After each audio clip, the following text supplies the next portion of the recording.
underway on the water. I'm joined by Rach from Macclesfield Scott's Head. Yep, Macclesfield Scott's Head, Tash. Thanks for having me this morning. I'm really looking forward to being in the commentary team with you this morning and calling our first few heats and rounds of Masters. Okay, so we're just going to cross over to the racing. So we do have in Alley 1, Bulleye Gold, City Phantoms Alley 2, Gerringong Wary Men in 3, Freshwater Spring Chickens in 4, and Dixon Park in 5. It is a combined heat, so we've got 260 and 280 mixed crews. And it looks like at this stage the Freshie crew, the Spring Chickens, have plenty of spring in the legs. They've got a very strong lead here. Crossing over to the far side of the field, Dixon Park in second place. Nice little runner from them there. And on screen we've got the Freshwater crew. Sitting in third place is Allura, just on screen there on the left of screen. Fairly comfortable. Coming up on Dixon Park here, they might get a little push here and be able to sneak past them for second place. A little wave building from behind for fourth and fifth place getters there, Bulleye. Is that Scotty sweeping there? No. No, Scotty is currently on the commentary on the beach. Doing the beach. Nice wave there so for Bulleye. Be close across the line. And that's 5 across, so Bulleye there on screen. Good to see Bulleye having a couple of Masters crews. I know there's a ladies crew there. I've seen Shane Jalovan down this morning unpacking the trailer, so he's got a Masters crew down on the beach, and we'll be back with the big boys in the Opens later on this weekend. Yeah, I'm sure they'll be looking to redeem themselves. Yeah, now, Rach, let's just give those at home a bit of an idea on the conditions down here. So we woke up to a very, very windy morning. We weren't expecting this front to hit until about 11 o'clock, but it arrived at about 5 a.m. So it's hit early. It is mainly wind swell and chop. There's not a lot of ground swell behind it and size to it. So more of an annoyance than anything to have to be rowing into this. It is coming from the southeast, so it's hitting those crews on the stroke side as they're heading out to sea, and then bow side. So a bit of a job for the sweeps today, just keeping on the can and holding their line back through the gate cans on the way home. For sure, Tash. I think it'll be a bit of a slog to the cans, but a nice run home if you can run those chops and runners and keep that weight in the bow. You can get a bit of a free ride where you can, and I think it'll come down to that with the crews who run the runners the best and have been out practicing in the chop for training.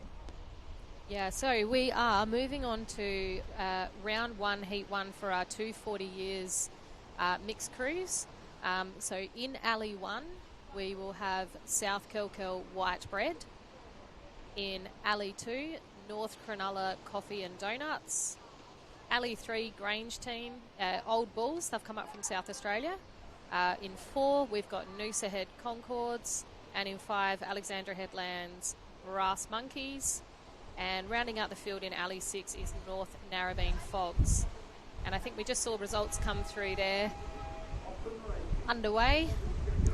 We've got North Cronulla on screen. Sitting in Alley 2.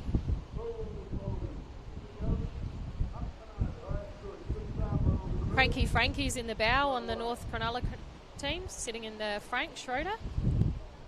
And swept by Michael Hawkins. Getting off is the Old Bulls, I think, have got a really good start there. They've got their bow well out in front in Alley 3. And pretty even for the rest of the field with North Cronulla just lagging just at the back there. So hard work for the crews here, just nosing out into that breeze. Oh, for sure. It's a tough slog. Sit up a bit taller, a bit straighter. Really get the load on the legs. Pretty bumpy out there too, so they are getting checked and sort of losing speed. There's a little bit of white water just going through the gate cans there, so it's a constant picking up and getting that boat speed going. Got South Curly on screen there. Bit of a nice story there. We've got father and son, Trent and Peter Rogers. Trent's in the bow there with his dad in second stroke. Ah, that's nice. It's kind of a nice thing to do. Yeah, be able to row cool. with your family, as you know, Tash, sweeping your own daughter. I mean, Trent doesn't look like a master yet, though, does he? Absolutely not. He can still take it to the Opens. But great, he can do this with his dad. So they're all heading out to sea here. We have got the drone up and about today, guys, but obviously with the wind, just got to keep it probably charging the batteries a little more than they need to. But there's a great shot there. Fantastic. Grange South Curly there. And South Curly look like they're hot on the heels of Grange. The Grange have had a nice run to sea. They're just coming into the buoy now. Yes, they have, yeah.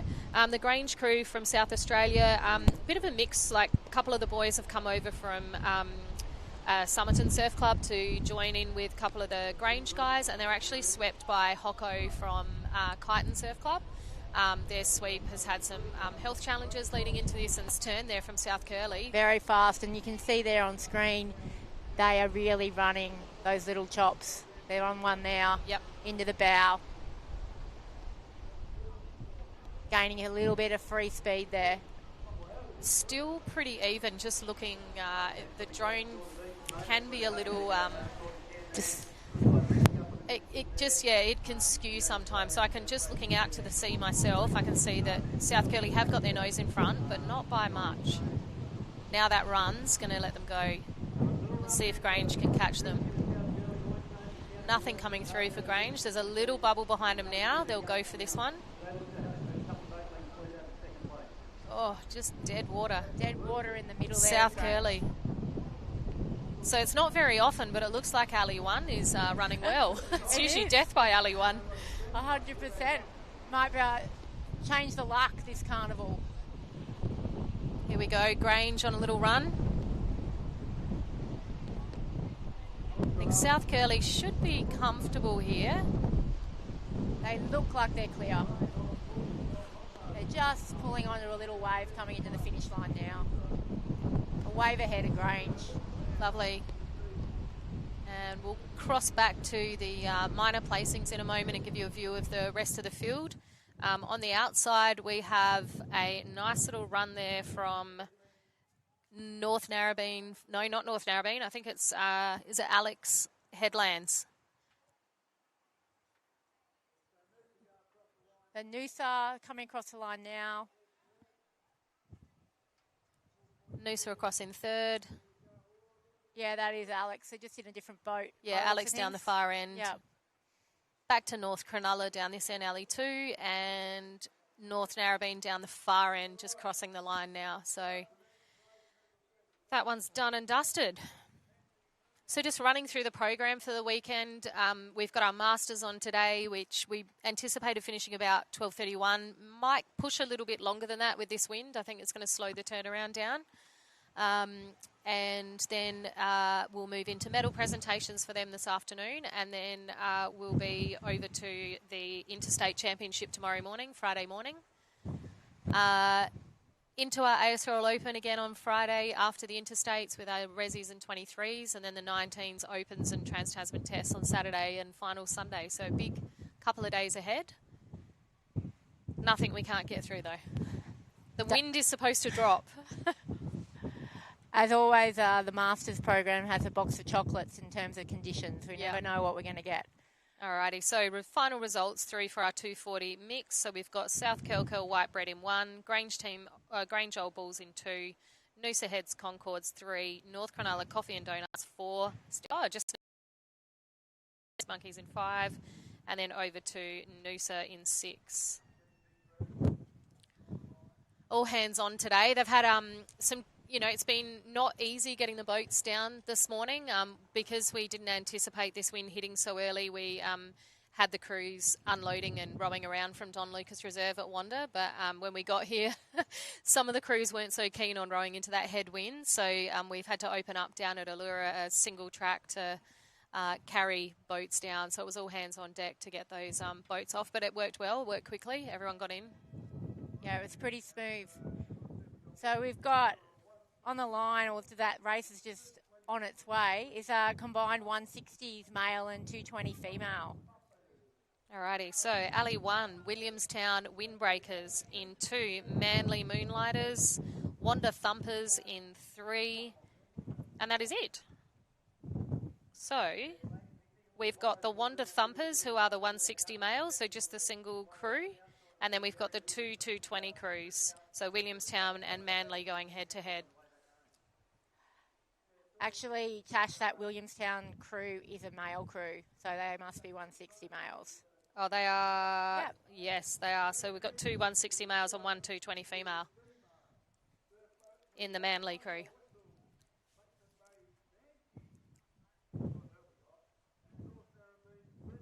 So it looks like Wanda.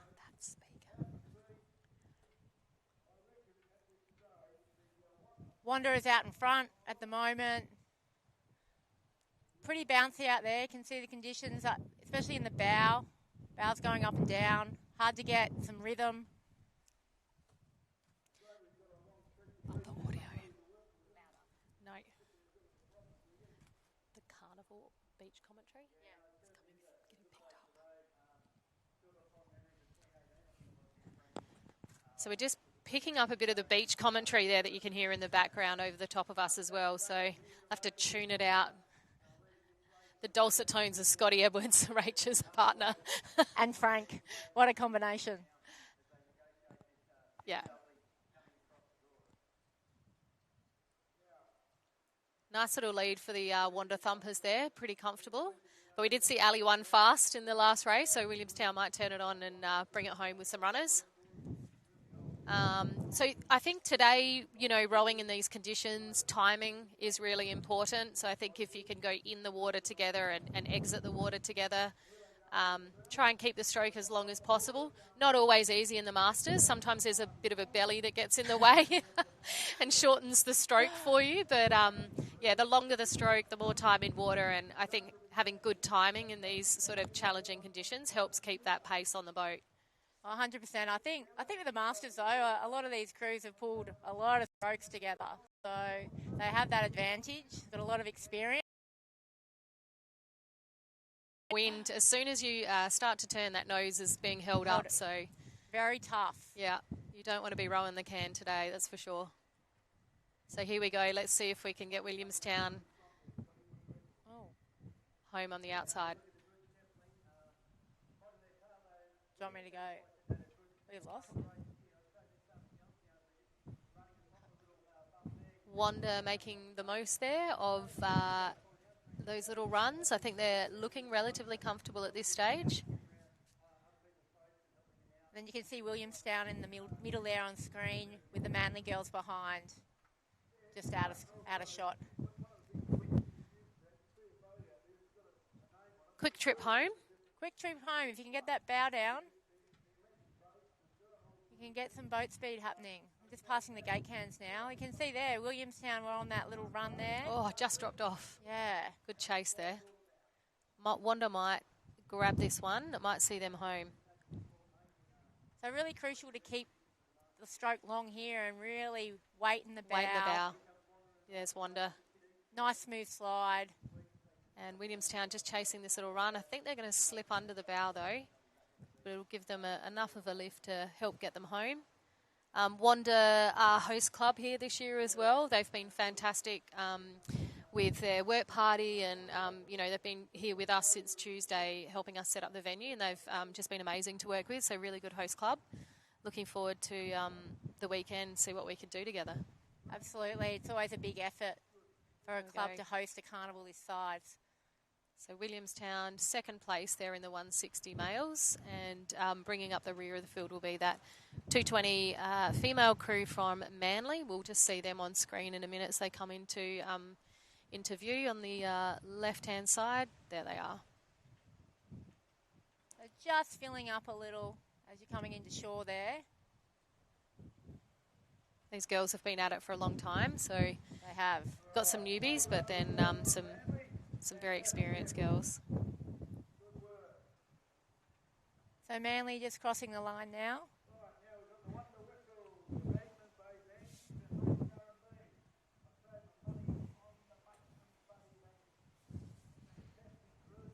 Then moving on to our next race, it's 200 years female.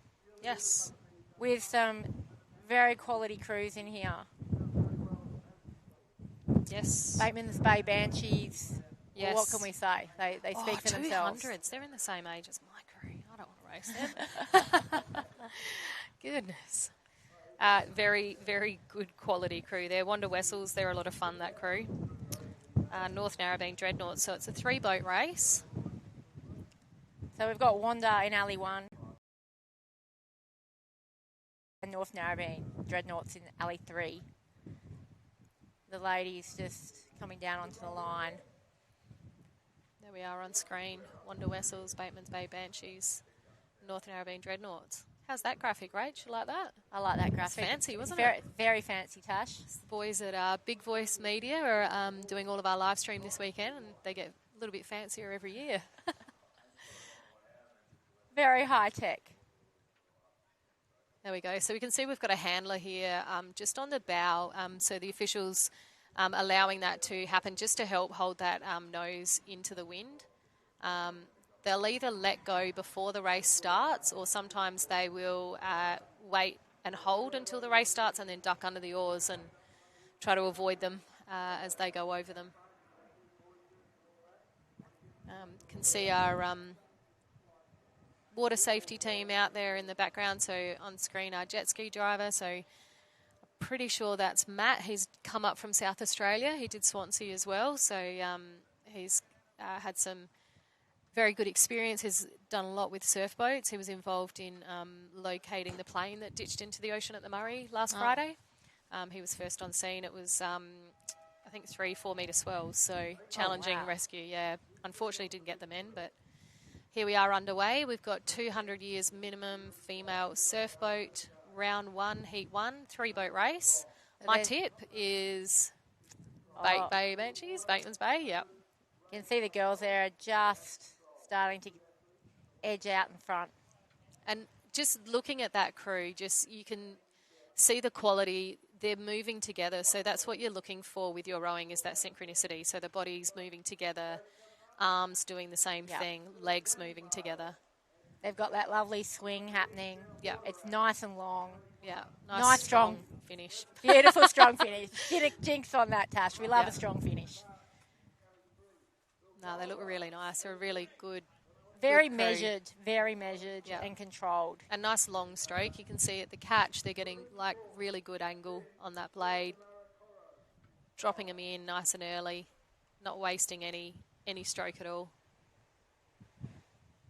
Wanda doing really well there, hanging on with that second place at the moment. So you can see the difference there. So you can see the Wanda crew just sitting up that little bit taller, so they've got a little bit less swing. And you can see the strong isn't the finish isn't quite as cranky and strong as the Bateman's Bay girls, and that's just experience and time on water. Oh, for sure, and I think sometimes that can work for crews if they are a little bit punchier off the drive and do sit up in these conditions. But it's definitely working well for the Banshees here. Yep. Really getting that weight into the bow. So much experience in that boat. Husband and wife team there. Yeah, Neil Innes. Nicest man in surf boats. Yes. And, great, like a very successful club, country club. A lot of depth. They do a great job down there. Not easy in the country. No. Because you do the miles. A bit like South Australia, Tash. Yeah, it's expensive. WA, it's expensive. Yeah. And also, just in terms of, patrolling members, smaller club, a lot of people double up on a lot of their roles. So I can see those girls around taking it on in 3 strokes. So Beautiful. That's just that experience there.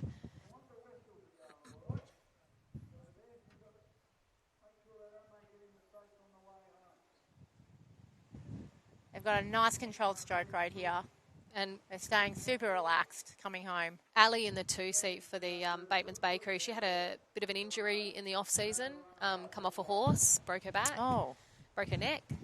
So amazing that she's back and in the boat and back rowing. Absolutely. We'd never know it from looking at that. She had a massive bruise on her leg at Coleroy from getting kicked by a horse. So I don't know. She hasn't learned a lesson? Nah. But look at that, just pulling away now out of screen. Yeah, they've really worked their way home here from that boy turn. Chasing the runners. It's a good warm-up for the girls. We'll see them coming back in the Resi's competition this weekend. So they'll be back tomorrow afternoon.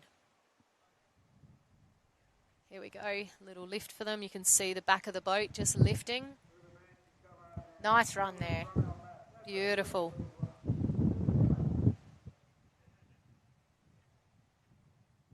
Wanda's on a nice run here too. Just coming past the gate can.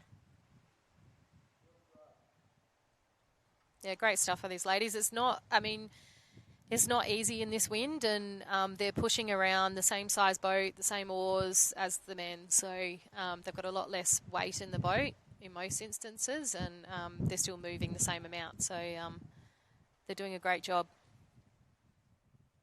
Yeah, great role models, those girls. Yeah. I think for all those junior rowers and rowers coming through the ranks, they're really great mentors to have for our sport, for females in rowing, because you can have such a long career in the sport, you know, if you apply yourself.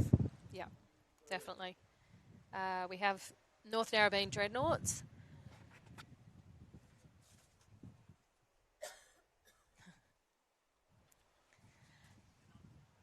So Donnie McManus, this is our oldest sweep in Australia. We've gone from the nicest sweep in Australia in Neil Innes to our oldest sweep, Donnie McManus. It's incredible. Every time I watch him sweep and jump in the boat, I'm like, what is my problem? He's so much older than me and I can't get in.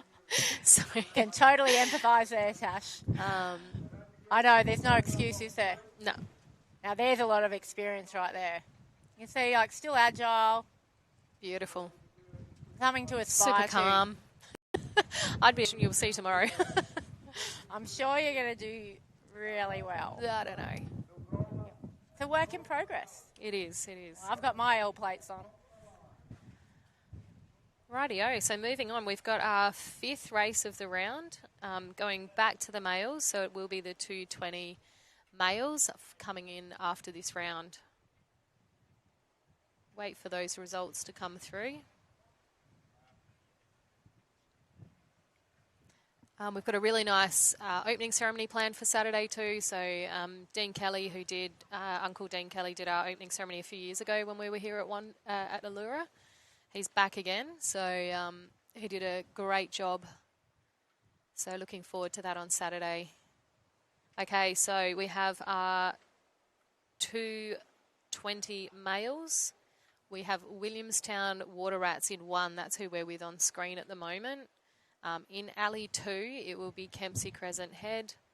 Then in 3, Currumbin Spartans. 4, Bilgola OGs.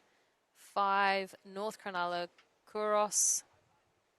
Swept by Purdy.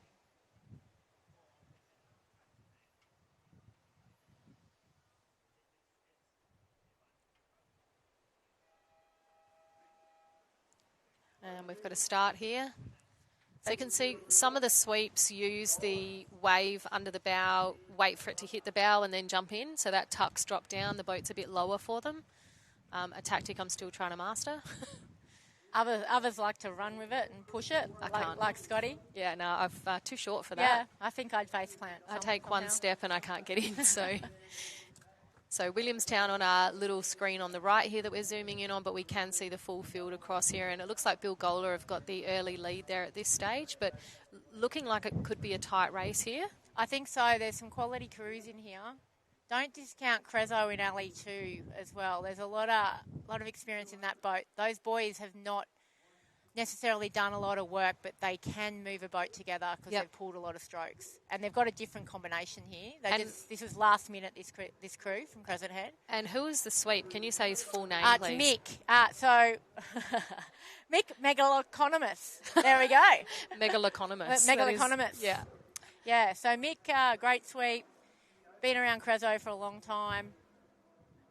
They're holding well with Williamstown. Yeah, just off Bilgola's bow, but it looks like they're gaining on them. So it looks like we're in for a good race here. It looks tight. It'll be a close run home, I'll imagine.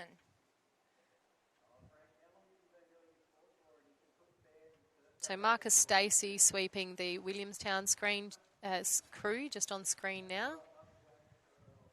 The main challenge for these sweeps really going out is just keeping that boat tracking to the... I mentioned before that wind under the gunnel on stroke side. Pretty tough going out to the cans. Very close race here. Super close. So Crezo Bill Gola and Williamstown are cutting in now. Yeah. Let's see. Oh, Kempsey, great. Go. Oh, they got just stuck a on the little can hung on there. the can there, but still a good turn. They're going to come out first. Great stuff there. Williamstown maybe just sneaking into second place there. Bill Gola just a little bit slower around the can. That was a quick turn from Crezo, despite being stuck on the chain of that can. Currumbin just got held up too at that turn, so lost a little bit of the field there. So, but Kempsey, you called it. They can row. They can pull it out of their pockets when they need to. Here we go. Nice and long. They do row nicely, the boys, and they're good lads too. It's on for second place here between Williamstown, Bill Gola, and the North Cronulla Cross. Oh, look at that North on the outside. bows down now in alley 5. Oh, look at that. Oh, Kempsey's hit dead water. They have. They're going to have to run this now. Oh, Bill Gola's just pulled in front. Oh, look at that wave, Bill Gola. Well done. Beautiful. Look at really that nice contrast there. Really sending it to the bow, but then letting it run. So just slow hands, slow body way through the recovery. Yeah. Fantastic. Oh, just dropping off the back of that now. Come on, bow. Unlucky for Crezo there. They did hit dead water in the middle. Here we go. They're going to pull over this one, I reckon. Oh, they're just sitting up. Get down it. Keep going, boys. Good job. Good row there. So that'll see. Oh, yeah, second place for them. Second for Crezo. North Cronulla from the outside, just I reckon ahead of Williamstown. Yeah, close again across the finish line. We'll let the finish judges call that one. And then we've got Currumbin coming in the back. Who's got... Will, the little jockey from New Zealand, sweeping.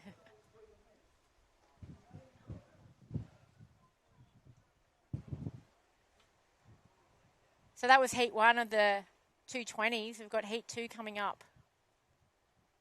Dwighty in the bow there. Or two-seat. And Steve Purcell, so a couple of sweeps. A couple of sweeps in that crew, which is handy if someone falls out. And just going back to our 200 female results, so Bateman's Bay over in first place, Wanda Wessels 2, and North Narrabeen Dreadnoughts in 3. And we've got the results through for this race as well. So Bill Gola OGs taking home the chocolates in the first round. Kempsey leading all the way until the turn, and then getting caught on the way home in dead water. So second place for them, North Cronulla in 3rd, Williamstown Water Rats 4, and Crumman Spartans in 5.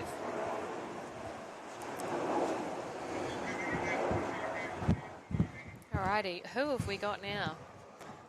Oh, we've got the Cab Savs. So 220s male, round 1, heat 2. In alley 1, Talabudra Cab Savs with the famous Don Cottrell in the bow. Alley 2, Mollymook Mavericks. Alley 3, North Narrabeen Trippers. Alley 4, Bulleye Gold. And Alley 5, Surface Paradise Sea Dogs. So this will be a hot one too. Yeah, so we've had the Sea Dogs have been coming down a little bit to the North Coast Boat Series and coming down to a few of our rounds and carnivals, which has been good to see them supporting it. Get some extra racing on board. Tally, Donny Cottrell, got a busy weekend. He'll be in and out of the commentary and ducking into the Australia team festivities as well. There we go, underway here. So we just saw our starters on screen. The Cab Savs are off and running. They got a good start. So they're just out of screen on the left-hand side there. So we can see Mollymook Mavericks in alley 2 going from left of screen. Bulleye have got out well, but we can't see them because they're so fast. The Tally Cab Savs, look at that. There they are there on left of screen now. So they have got a cracking start here. They're almost at the gate cans. They are flying. They are flying. Holy moly. Mollymook in alley 2. We've got Bulleye just going through the gate cans, Mollymook. They look like they've got a run out to see something behind them. For alley 1. There we go. Could this be an omen for the weekend? So, Swoop, Gary Williams, president of the ASRL Q, is in this crew as well. for Tally. So we'll see them over the weekend. In this one, it's the cab doing the job.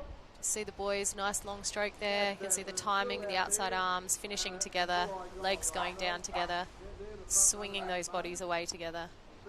Leaning into the boat, if it looks like they're leaning in, they are leaning in. That helps keep pressure on the blade, keeps the button up against the rollick, holds the oar in, sets the boat up for the finish. So really spread out this field, not as close as what we thought it was going to be. We've got Tally, they're out of screen, but they're just on the left. They're about to come into the can turn. They're just about to turn. They're turning now. Mollymook hot on their heels behind them. I reckon Bulleye are just hitting the cans now, third. Then coming back to North Narrabeen Trippers. And the Surfer Sea Dogs are just starting to cut into the can now. Yeah. So let's see if Tally can hold on to that lead. They've got Mollymook hot on their heels. So it looks like that bow's just down, little run there for them. Bulleye on the far right, though, they've had a nice little run there. So I think we'll be looking between these three crews. Sweet for Bulleye is Barry Lowe. We've got Stephen, I'm going to get this wrong, Stephen Balch in the bow, Lincoln Costello, Glenn McMillan, and Jason Sparks rowing with Barry Lowe sweeping Bulleye Gold. Still Tally, though, at this stage. Mollymook second and back to Bulleye in third. But as we saw, anything can happen, and it is popping up all over the course. It's not consistent in one area, so Tally just bow down here, little run. It's a good angle there.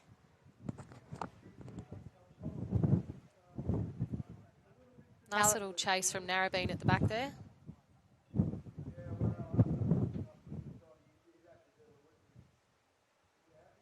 You can see again there where Tally is, there is a little bit of dead water. Yep. As previously with the Crescent Head crew, but they're on that. They're on that nice little wave there coming into shore. And they'll just row onto it. So Tally, looks like Tally in one, Mollymook second, Bulleye third. And then we've got North Narra, and then Surfer Sea Dogs down in alley 5.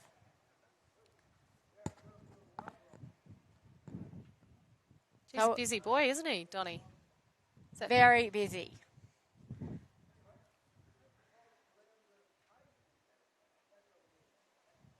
So Surfer's coming in now on screen. So we've got Scott Clements, Mark Gordon, Warren Peters and Derek Murdoch with Jeffrey Case sweeping. Oh, a little slew just on the line there. Got to watch it with that wind today. If the wind gets hold of that tuck and pushes the tuck in the bow round, you're going to be having a bit of sideways action.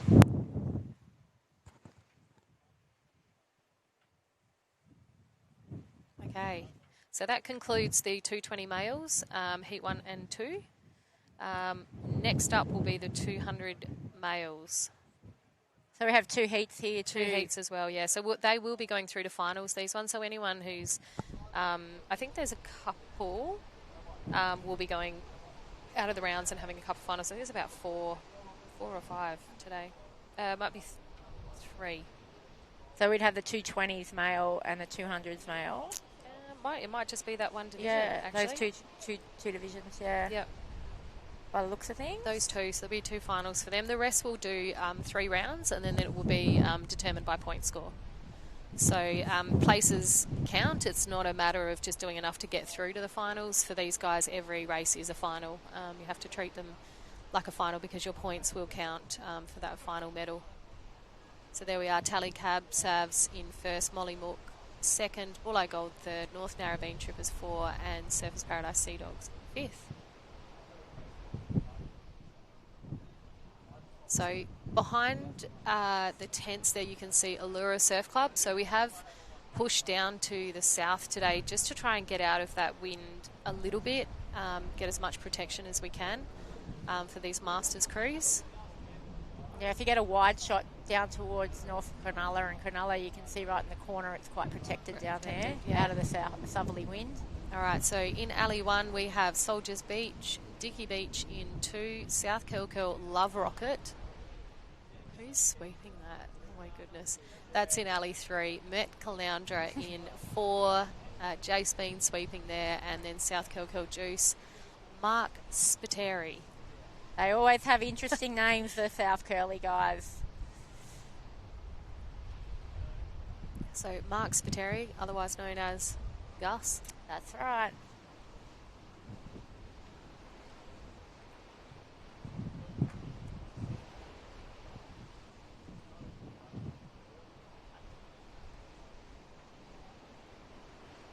We'll see Mark appearing later on in the Aussie team with his South Curly Burley. They've gone back-to-back in the 23s. Yeah, it's very impressive. They're a very impressive crew, those boys. Alrighty, Soldiers Beach on screen here, getting out through that chop and whitewater. A few little bumps to navigate, not too much to hold these crews up. They'll bounce over all of this. Dicky, off to a flying start there. They've got a very strong, good crew, don't they? Yeah, very strong. Great technique. Got good power into the finish. Yeah. Very decisive. Quick catches, really picking it up. You can see that splash off the oars as they put them in. So really getting in early before that boat's slowing down and stopping. And you can see too, like they've got a little bit quicker in the stroke rate, not leaning back as far, but efficient. Yeah. Because they're all swinging and moving together. That's the key, is moving down that slide together. Bouncing around there. They're going to cop a few more bumps here. Very, very close then for the rest of the field.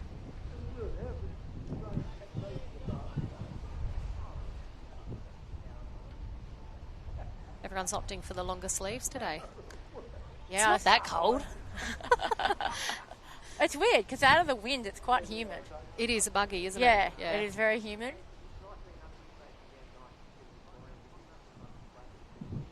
I think the Queenslanders would be cold. That's for sure. So we've got Dicky out in front there, the flashbacks. We've got Robert Flood sweeping these boys. Rowing well. They've got some nice power there. It's quite measured. And then it looks like South Curly over in Alley 5. South Curl Juice. Turning together, but it looks like South Curly over in Alley 5. Rightio, just got a little shout out here to Eddie Wright. She sent me a photo of her at work with her many monitors, but up the top is the live stream, so that's what's important to tune into today. You go, Eddie. You know what you haven't got there, though? You haven't got the Olympics on, the Winter Olympics. That's the most important thing right now. Ed is one of our members of the committee, so she does a lot of our graphic designs, the site maps, all that sort of work. So she'll be popping down, competing in the Open Women later this week with Allura, which is back home in Queensland currently. There we go. Dicky started out strong and they're finishing strong at this point. Heading through the gate cans. Still got that great timing, beautiful long stroke. Catches are still clean. Looking very comfortable here. That's a great race from those boys. Yeah. Got Gus on the outside here, South Curly. Oh, here we go. Metcalf's going for a bit of a run here.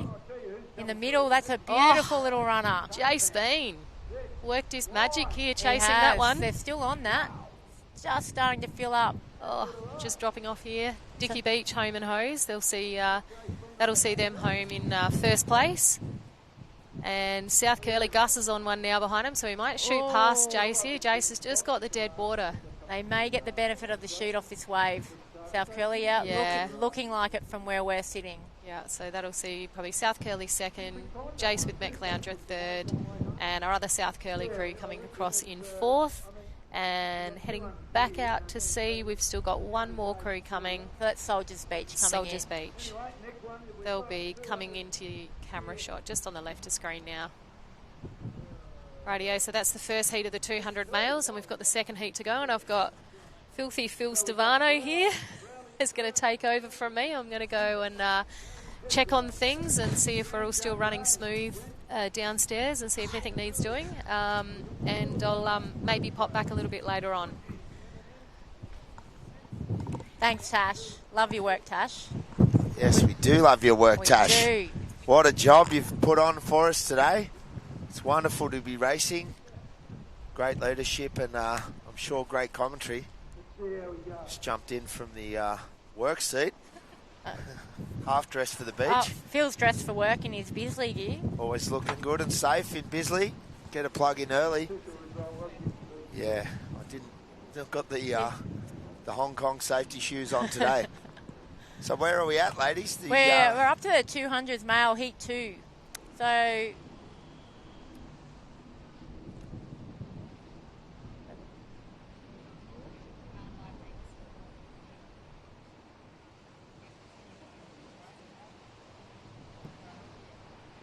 sorry, just getting a sound check there. So we've got heat 2 of the 200s males on the line right now. Some old familiar-looking war horses out there today. It's not for the faint-hearted, the conditions out here today. So in Alley 1 we have Browley Surfers Mixed Grill. Alley 2 Jan Juck Rams. Alley 3 Mooloolaba Freight Trains. Alley 4 Coogee M&M.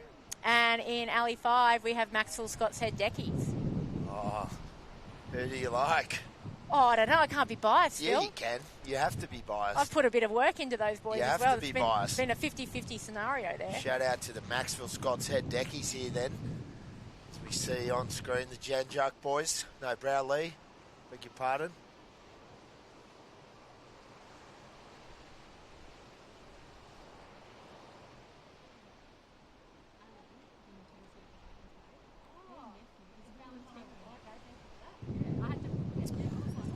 Yes, on screen now.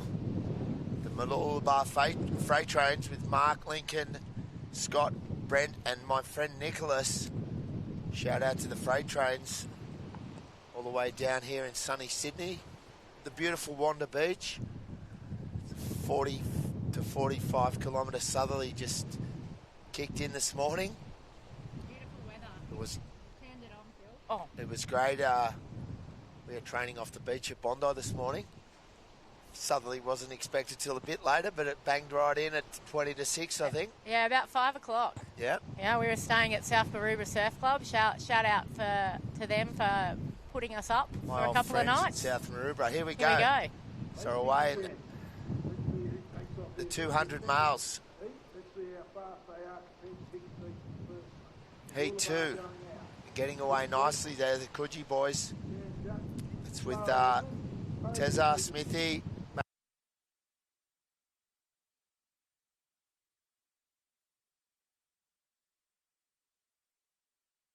If you can hear us, there we go. We're back on deck now. So setting a nice early tempo in the bumpy conditions is the Mooloolaba freight trains.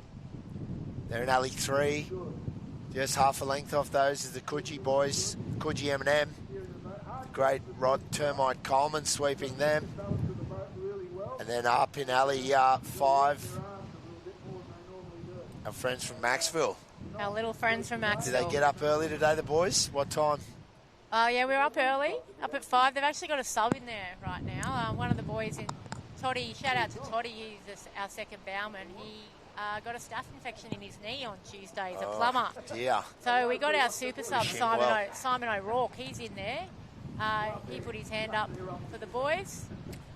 Well, he's doing well and they're holding the pace there. There's not too much across this field. As you see, the Mooloolaba freight trains. There's probably setting the early tempo, steady row there. Big Nick McCauley with a steady tempo in the second stroke seat. And they're nice and long together in this division. And these are tough conditions. These fellas would have rode a lot in these sort of conditions in their careers. So probably very experienced at it, but just not burning the juice. But you do want to get to the cans quickly. You see Coogee moving up on the yellow can. And there's nothing in it now between Mooloolaba and Coogee. Wider turn from Termite. Mooloolaba getting around there and up out of it. So Mooloolaba leading from Coogee, and then Maxville, Jan Juck and Browley all getting around pretty much the same time. Yeah, it's tight now, Phil. You see there's those runners coming across the course. The wind's coming from a slightly different angle, so you want to be in front with these runners. You see Coogee lifting.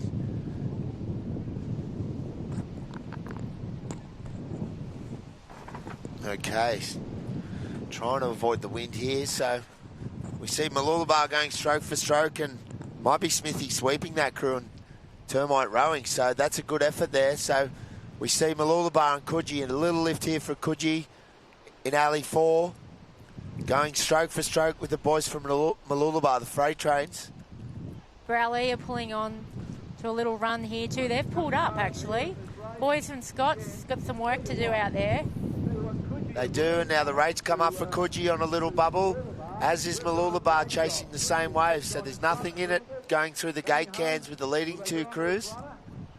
Then Janjuk pushing hard for third, and here's Maxwell with the run. Could turn it into a wave, the boys. Up in alley 5, they have. Great rowing. Great rowing from Maxwell, and Coogie's taken a chunk out of the lead.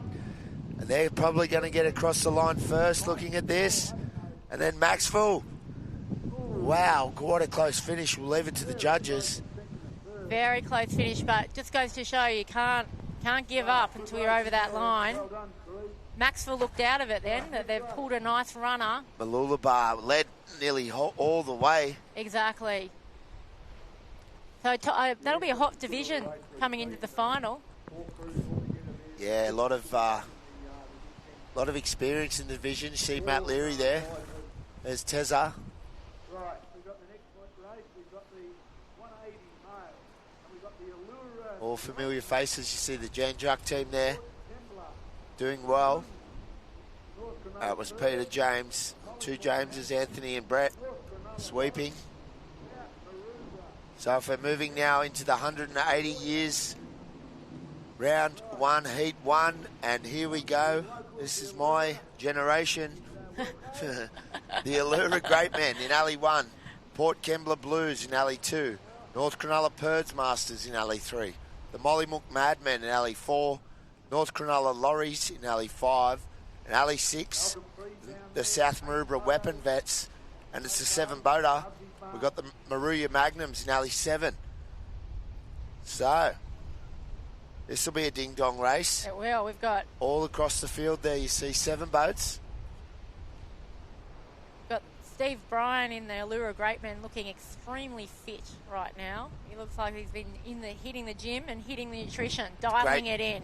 Great men have raced for many years over the years. They have. They are great men, and they're always looking fit, the boys. With Wilco sweeping them. Shout out to them. Wilco and Mick have shared the duties over the years. Waves starting to build with the wind chop. So just on the line right now. Flags up. Great men on screen there. Alley 1. Home beach. And away, you see Allura Surf Club in the background there. Just getting stuck on the edge was the Mollymook Madmen. Oh, in alley 3. They got a great start there. Yeah, that looks like the North Cronulla Purds Masters in alley 3. With Thomas, Andrew, Ben, or 2 Bens and Adam sweeping. So there they are in the inset shot. Purds and his Masters, the 180 division. 7 boats. Dare say it's just these 7 in this division. Yeah, only 7. They Maxwell actually were in 180s and they went up to 200s and they got their sub. So as they settle now, there's a lot of great rowers across this field. You see Port Kembla up there in alley 1 doing well. Purds Masters setting the tone. And the Weapon Vets, my old mates from South Maroubra, just got their nose in third and starting to set a nice tempo in the black boat there, up in alley 6. Next to them is the Maruya team, also going well. Back to North Cronulla Lorries in 4th. And then the Great Men just sort of dragging the chain up here in alley 1 to the Mollymook team that had a bit of trouble getting in, Rach. Yeah. You can definitely see that off the start is crucial here. Just with that chop, get in and get that boat running and get that boat speed happening. Yeah, there's that little annoying shorey that just the starter can't be everywhere the whole time. So unfortunately, some crews are going to have to deal with a bit of a chop on the nose, and others. And just because it's so uneven too, with the break and the bounce around, like. See Paul Kembler there getting around nicely. Jack Patterson be busy this weekend. He's got a bunch of crews and he's in the state team. But it's North Cronulla Purd still in front there with Adam Purdy taking the runner out of the turn and getting a length on the field. Going with them's Paul Kembler. Just a length off on the tuck of that North Cronulla boat you see there. So North Cronulla and Alley 3, another run here. They can get a little lift and stay in front. If they get this one, they will. We've got Maruya out in Alley 7. They're just picking up the slightest little runs. They're keeping their nose just in third. As South Maroubra with the same run there on Paul Kembler. So there's chop and run all over the course now. It's great racing conditions. Well, as you can see from the previous race, you can pick up a runner from any alley. Which is right time, right place. 100%. It's encouraging to see. Yeah. As we look there, Adam Purdy on screen. Down this sort of middle to northern end of this course in Alley 3. The full width of the course used here in the 7 alleys. And there's Adam Purdy on a little run. Paul Kembler chasing. Allura's back in the mix. And they're chasing hard. And South Maroubra up in Alley 6 chasing hard. So we're not across the finish line yet, Rach, but looks like Adam Purdy and his Purds will get their nose ahead. Yeah, North Cronulla in first.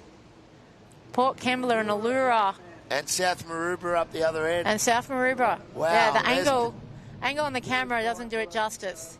Yeah, we'll leave it to the judges. You can check the results on live heats. Great racing there. Just finishing up was the Mollymook Madmen.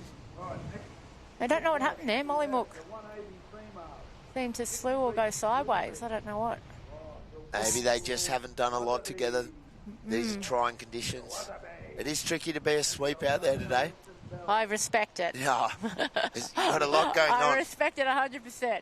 You got the balance thing going on. You got the wind one way and then the wind the other way coming home, and obviously the rowers and their blade work.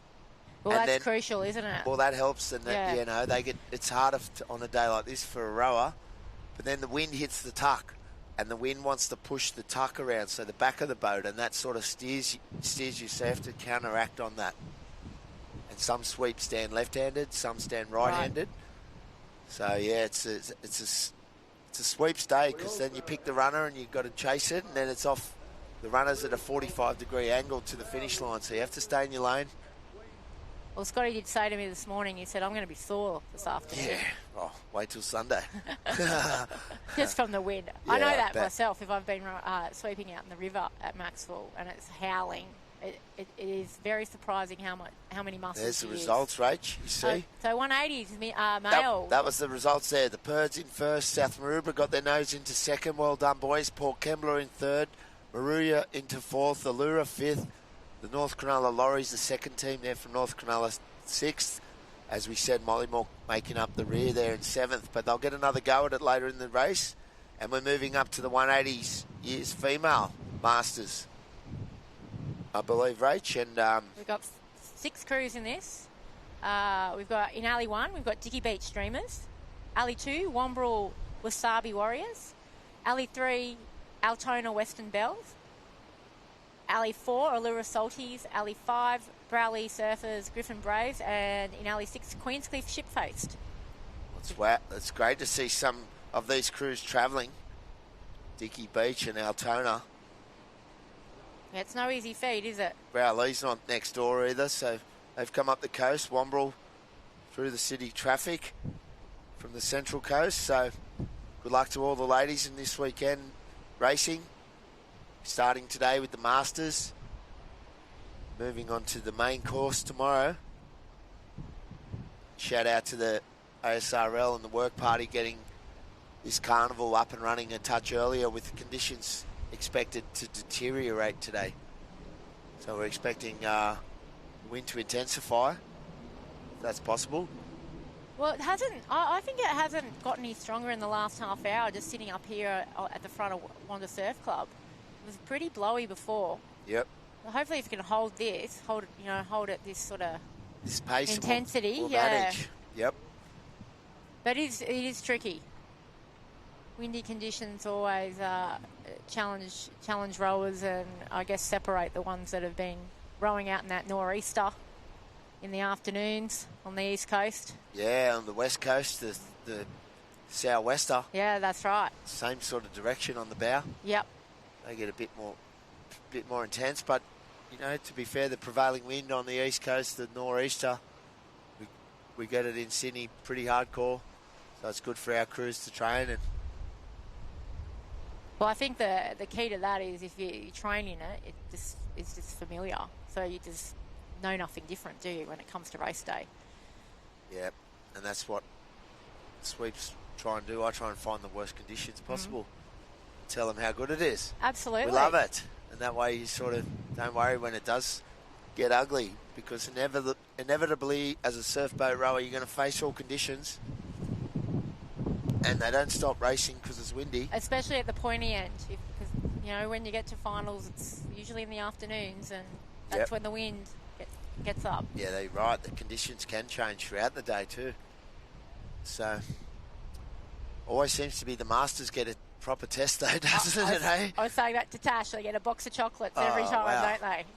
Just was talking to our friend from the Cab Sav, Donald Cottrell, yesterday, and just talking about the conditions in the last few ASRLs, with the conditions sort of being the most challenging for the Masters.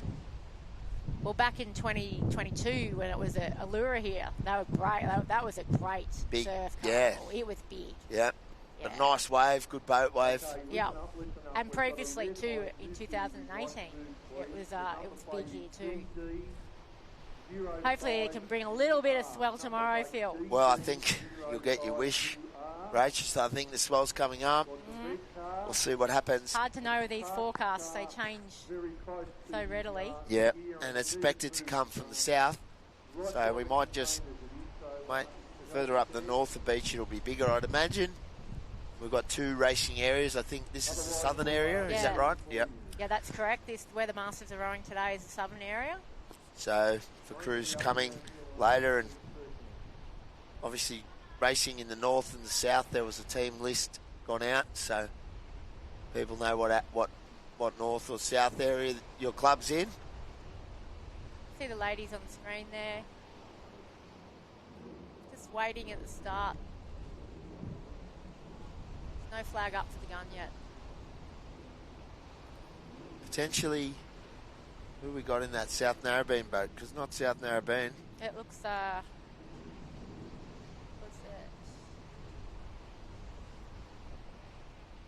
Was it Altona? Let's get back on track here. Yeah, Ali, I don't know. It's the Wombrel. It's Wombrel. Either borrowing or purchase a boat. Thought I recognised. Looked like Harvey sweeping. Maybe they've had a sweep issue from South Maroubra, but as per live heats.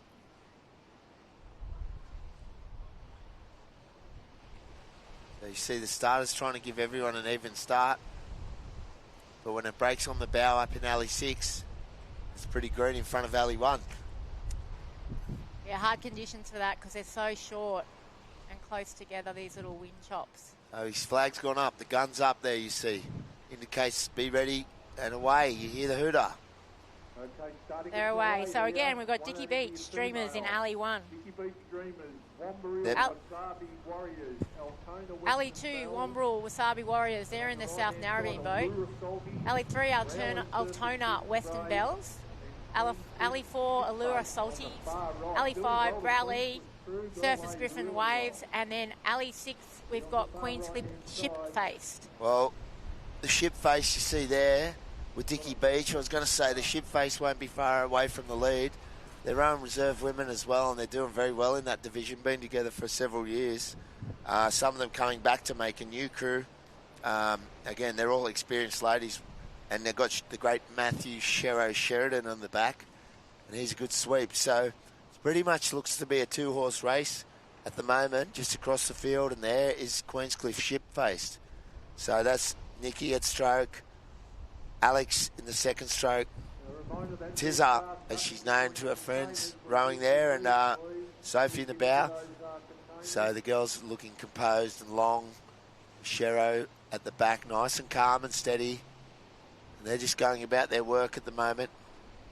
They know they're in front, so they can just row to their sort of strengths. And all the girls, this is tough out there for the ladies today. Very tough. You've got to lock on at the catch and drive those legs. You can see actually Queensy got that nice long stroke. See, there's the gap on the field. So Queenscliff in front from Dicky Beach. Queenscliff in the white and the pink boat going into their can now. As they go around the white can. Wide again, it's hard to line your turns up as well today as a sweep, but you want to make sure you don't miss it. There's Dicky Beach going around the black can now. Taking a couple of extra strokes today, probably because of the wind and the boats coming at you. Dicky Beach have to get a ride around there from Womberall. Third place, yeah, Rach. Yeah, Browley are cutting in now. They're just turning the can now. So they've had a good row. And then we've got Allura. We've got Womberall.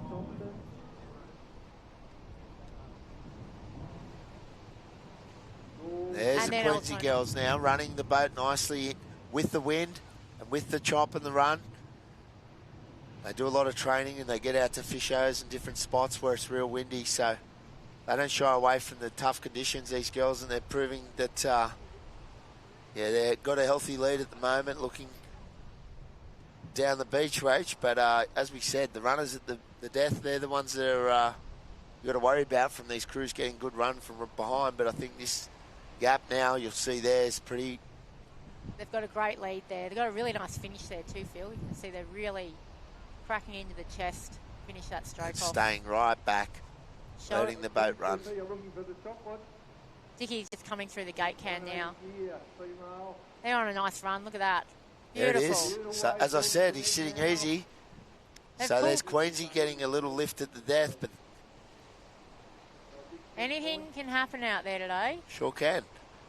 But Queenscliff Shipface taking away this first round for the ladies, and a little wave now behind Dicky Beach, and they should take this one to the beach. Seems. Yeah, there's Dicky Beach. Getting across the line in second. As you said, Rach, Browley. Yeah, Browley up there at the top of the screen. Those girls have had a great row too. Third place in that one. And then coming in. You got Womberall and Allura. With Altona chasing hard as well. Altona just pulled onto a little run, which could turn into a wave for them if they can get the bow over this little bubble. All these places are important too, because there's medals on the line and all the points add up. Exactly, especially for this division, because it will be just a round robin. So cumulative point score. There's Altona finishing it off. Well done, ladies. Squaring that boat up, keeping themselves safe. Good boat work. Okay. So Queenscliff in that one, fair to say, dominated that race. Rach? Yeah, they're looking good, Phil. As you said, they're rowing reserves, so great practice today. Every time you're out in the boat racing is great the best training practice you can have. So you'd think they would be, considerable favourites for the weekend. Yeah, it's a fair call. In reserve women. Well, reserve women's another story. I'd say they'd be right up there, but yeah, I'm just saying, in terms of they would normally be right there, but today might take it out of them. True. But they'll be one of the form crews, as you're saying, for sure to watch. There's a lot of good crews coming up in that division, and some that have been around a long time. So some of these will be racing in reserve women too. The next division race, 160 years female surfboat.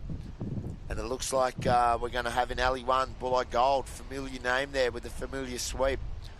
In Alley 2, Port Say that. You can Can say you that wrap one. your Can you wrap your tongue around that? That's a Phil? tricky one. Okay, Port Perimenopausal Massacre. It's a bit of a mouthful, that one. Sure is. Then you got the Kiama Wahoos in Alley 3. The Broome Heat, all the way from Broome in Alley 4. That's a big effort. Avalon Beach Ladies, Avalon Beach Lass, I beg your pardon, in New South Wales. In Alley 5 with Nathan Wellings on the back. So this is our 160s. It's just one heat in this division in the ladies. The great thing about the ASRL is that they allow composite crews. So you can see here in Alley 2 is a Port Perimenopausal Massacre that Scott Edwards is actually sweeping the girls from Port. So they're about an hour away from Maxwell Scott's Head, and they wanted to come down and have a crack and needed a sweep. So Scotty was able to put his hand up because of the ability to have a composite crew, which is a wonderful thing, especially for country clubs, don't you think, Phil? Yeah, I think so, for sure. Anything encouraging more racing. You see Bulleye Gold there with Shane Gillovan. Current A-grade champ as we start to get a few drops of rain on us. Not sure if the technical team need to get their equipment sorted, but for now we're okay. But you see conditions getting worse as predicted, Rach. I think it was a little lull in the wind proceedings because I reckon it's going to get heavier. And you see Bulleye now stretching out in Alley 1. From them, Port Macquarie in Alley 2. And then up in Alley 4, we have the Broome Heat. And in Alley 5, the Avalon Beach Lass. So they're the leading 4 boats in shot now. And if we had to pick one, it's probably Bulleye from Avalon there, Rach. Yeah, Bulleye looking strong here in Alley 1. It looks nicer on the screen, let me tell you. It does. It looks terrible out to sea there now, Rach. I'm not going to lie. And I'm glad I'm up here with you. Oh, Phil, No? I'm flattered. I'm stoked to be with you. But again, we could get wet here though. I'm thinking if this rain continues. I had the Bisley rain jacket in the car. I was going to go and get it. There's that plug again. Yeah. So as we get out to sea, Bulleye now making the best of this. It's pretty much the race of two halves, as you could always say. But this is dead set into some chronic conditions out to sea and then chasing really hard with the wind on the way home. Yeah, you can see that headwind punching into it is tough work. And getting those boats around clockwise in our direction that we turn from left to right, you really got to get that nose into it. And it feels like a headwind, but looking at these flags, it's pretty much a side, hard southerly blow now. So they'll take an extra stroke to get around. So Bulleye turning in Alley 1 here. Closely followed by Avalon over on the far side, top of the screen. Yep, and now they're chasing these runners, so we'll see these crews, I dare say, would feature in the reserve women's. And you see Bulleye now, Gillovan on the back. And it's funny, you see him, he's a left-handed sweep, as is Nathan Wellings up in Alley 5 sweeping the girls, and I think with this wind, I'm also left-handed. I think that suits us because we can lean onto the blade. Definitely. Looks like a little bit of an advantage there. That sweep from, I think it might be Broome, they're doing very well there.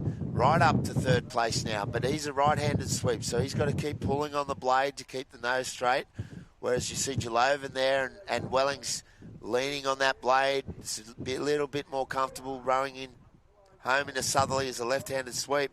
But Bulleye Gold, well, they have to be good with that sort of name running around, but they are. They're looking good here, and they're coming through the gate cans, and they've got a little lead over Avalon, who are never out of it, as we said, Rach, up at that end. Yeah, Phil, Avalon, they just pulled a little run then. They've just come off it, and then they're just coming in back into shot now. One building behind. But looks like Bulleye Gold, quite convinced. Is that blue boat, that Alley 4 boat, there's Bulleye. Okay, Bulleye's coming across the line now. We've got Avalon just dropping off that little wave. Bow to start up. Well, Broome behind in third. batten down the hatches, Rach. Dead set. The technical guys are doing an excellent job, as they always do here for us. And They got the high-tech waterproof gear here with the tarps. yeah, seasoned professionals in these conditions. So we're bringing it to you live from Wanda Beach, the 2026 ASRL Open.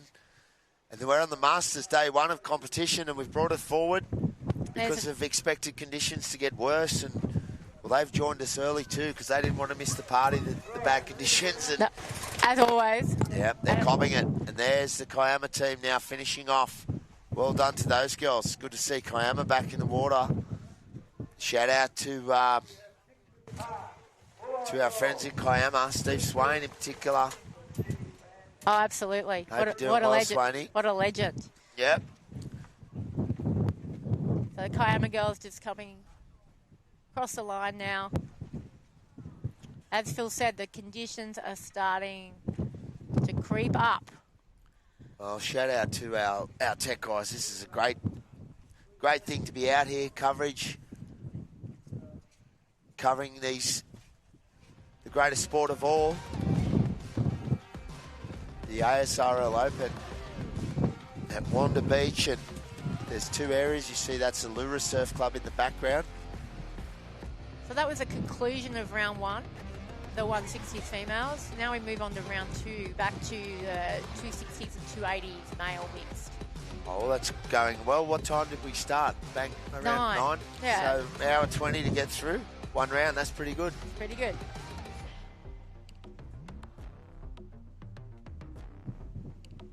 And I think good move moving it forward to 9 o'clock because that wind is getting stronger. Yeah, and it's, according to my dial, it says it's going to keep coming up. What's it got in terms of... Kilometre speed? Yeah. What do we got? Well, Or knots or... currently it's about 40 Ks. And I reckon it's going to get up to 50 Ks or 55 Ks, according to my gauge. Pretty hectic. Yeah.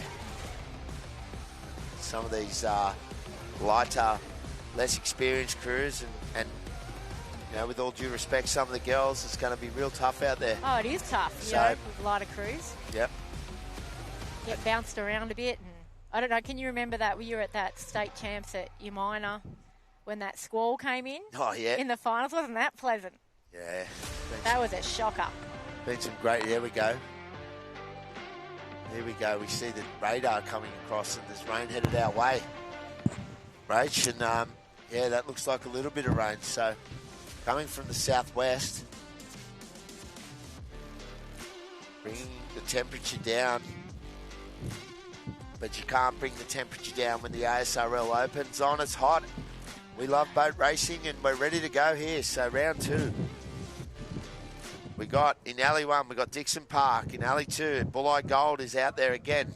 In Alley 3, there's Freshwater Spring Chickens with Nathan Perry at the back, representing New South Wales this weekend. In Alley 4, my friends, the City of Perth Phantoms. I did the George Bass race with these guys. Shout out to them. The Gerringong Werry Men in Alley 5. So I know the boys from City of Perth Phantoms. They've been training pretty hard. So my friend William Billy Jarman says on the ASRL committee is built. So we'll see. As we said, the Perth crews know about the wind.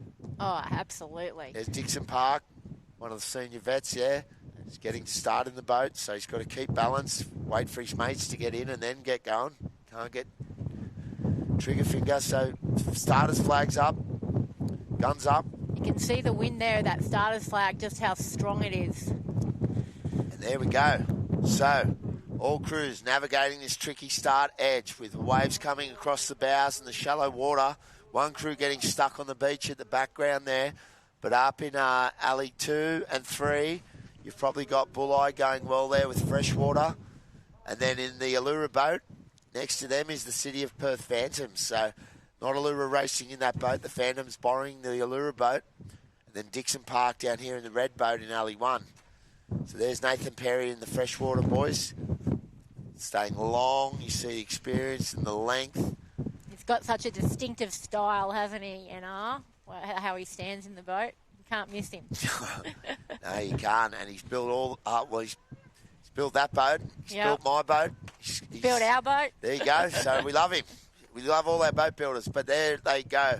Nathan Perry. And when you're on, and his crews are on at the moment. You see him, he's representing New South Wales with his reserve women later this weekend, and you couldn't wipe the smile off the man's face, which is excellent. But he's pretty chuffed. Chuffed is a good word. So Perry out in front with Freshwater. Then the City of Perth Phantoms holding court. Billy and Pedro there together.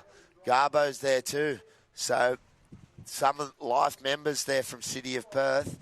We've got Bulleye in third. Doing a very good job, the Bulleye Gold. And that's probably my friend, is it? Let's have a look at the run-on sides on the live heats. Yep, my friend in the bow and our chief frolic builder, Mr. Chris Mercer. Familiar face and style there in the bow, just poking their nose through his Bulleye into the wind. So they're still working out to sea, and it's Freshwater out in front for now. The Spring Chickens, they're holding the lead. And then it's going out to the City of Perth Phantoms, coming into the turn. So you see Freshie starting to angle in on that blue can. Great drone footage there from our pilots, and shout out to the tech team. Rach has gone for the warm apparel. She's getting prepared. But yeah, it's the Spring Chickens from Freshwater in first. Then it's Bulleye and the City of Perth Phantoms turning with Dixon Park.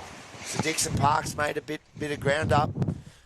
And you see they're getting around now, Dixon Park, and heading back to sea. Something's happened up there for City of Perth. Looks like they got stuck on the turn. They're not pointing the right direction at the moment. The City of Perth fellas have lost a fair bit of ground there, so I'll need to work on that. But it's the Freshwater Spring Chickens leading the way, Rach. And I called it. Conditions are getting worse. You're jinxing us, Phil. I knew it was coming. It's getting a little fresh on the beach here now, folks. It's quite chilly. So shout out to our officials and all the hard-working ASRL team and work party at Wanda, making the carnival happen. Our technical guys. But this is Spring Chickens conditions. You see they're extending their lead. And that smile on Perry's face would also be widening now, because he has this race wrapped up, pretty much fair to say, barring mishap and misfortune. And there's Perry with another run looking out to sea. I can watch. Long stroke. And when you're in front like that, you just feel better about it. And you just row better and longer and stronger even. They're asserting their dominance. They are asserting their dominance in this division. And it was pretty even up to the cans. Dixon Park have done a great job coming back into this. And from the naked eye off the screen there, Dixon Park in the background look like they're going to be pulling into second place. But there's the Freshwater team in first. Dixon Park down here in Alley 1 getting a nice little runner on the finish line. The City of Perth are coming home really strong. Yeah, the City of Perth fighting out for Down third that with southern Bulleye. end. Fighting for third with Bulleye, and there's... They're just in front of Bulleye by the looks of it from our angle, looking at the beach. Yep. And then Bulleye coming in now. That was a good finish. And then in making up the field was the team from Gerringong there. So there they are. So that was pretty great racing from Nathan Perry and his Freshwater team.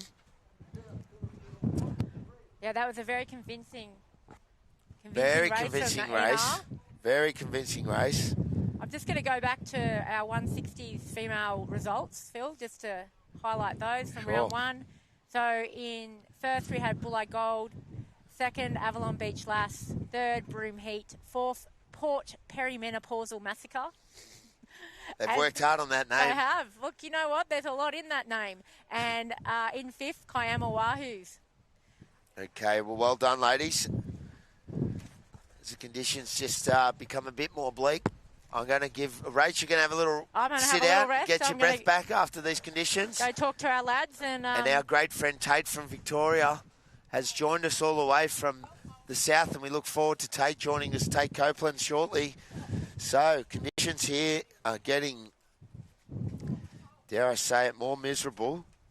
But, well, the commentary box is looking up, and we've got Tate back on the screen. We just got to make sure we sitting it out the wind as best we can. And then, no, And then welcome Tate. Good morning, Phil. What a fantastic day we've got here.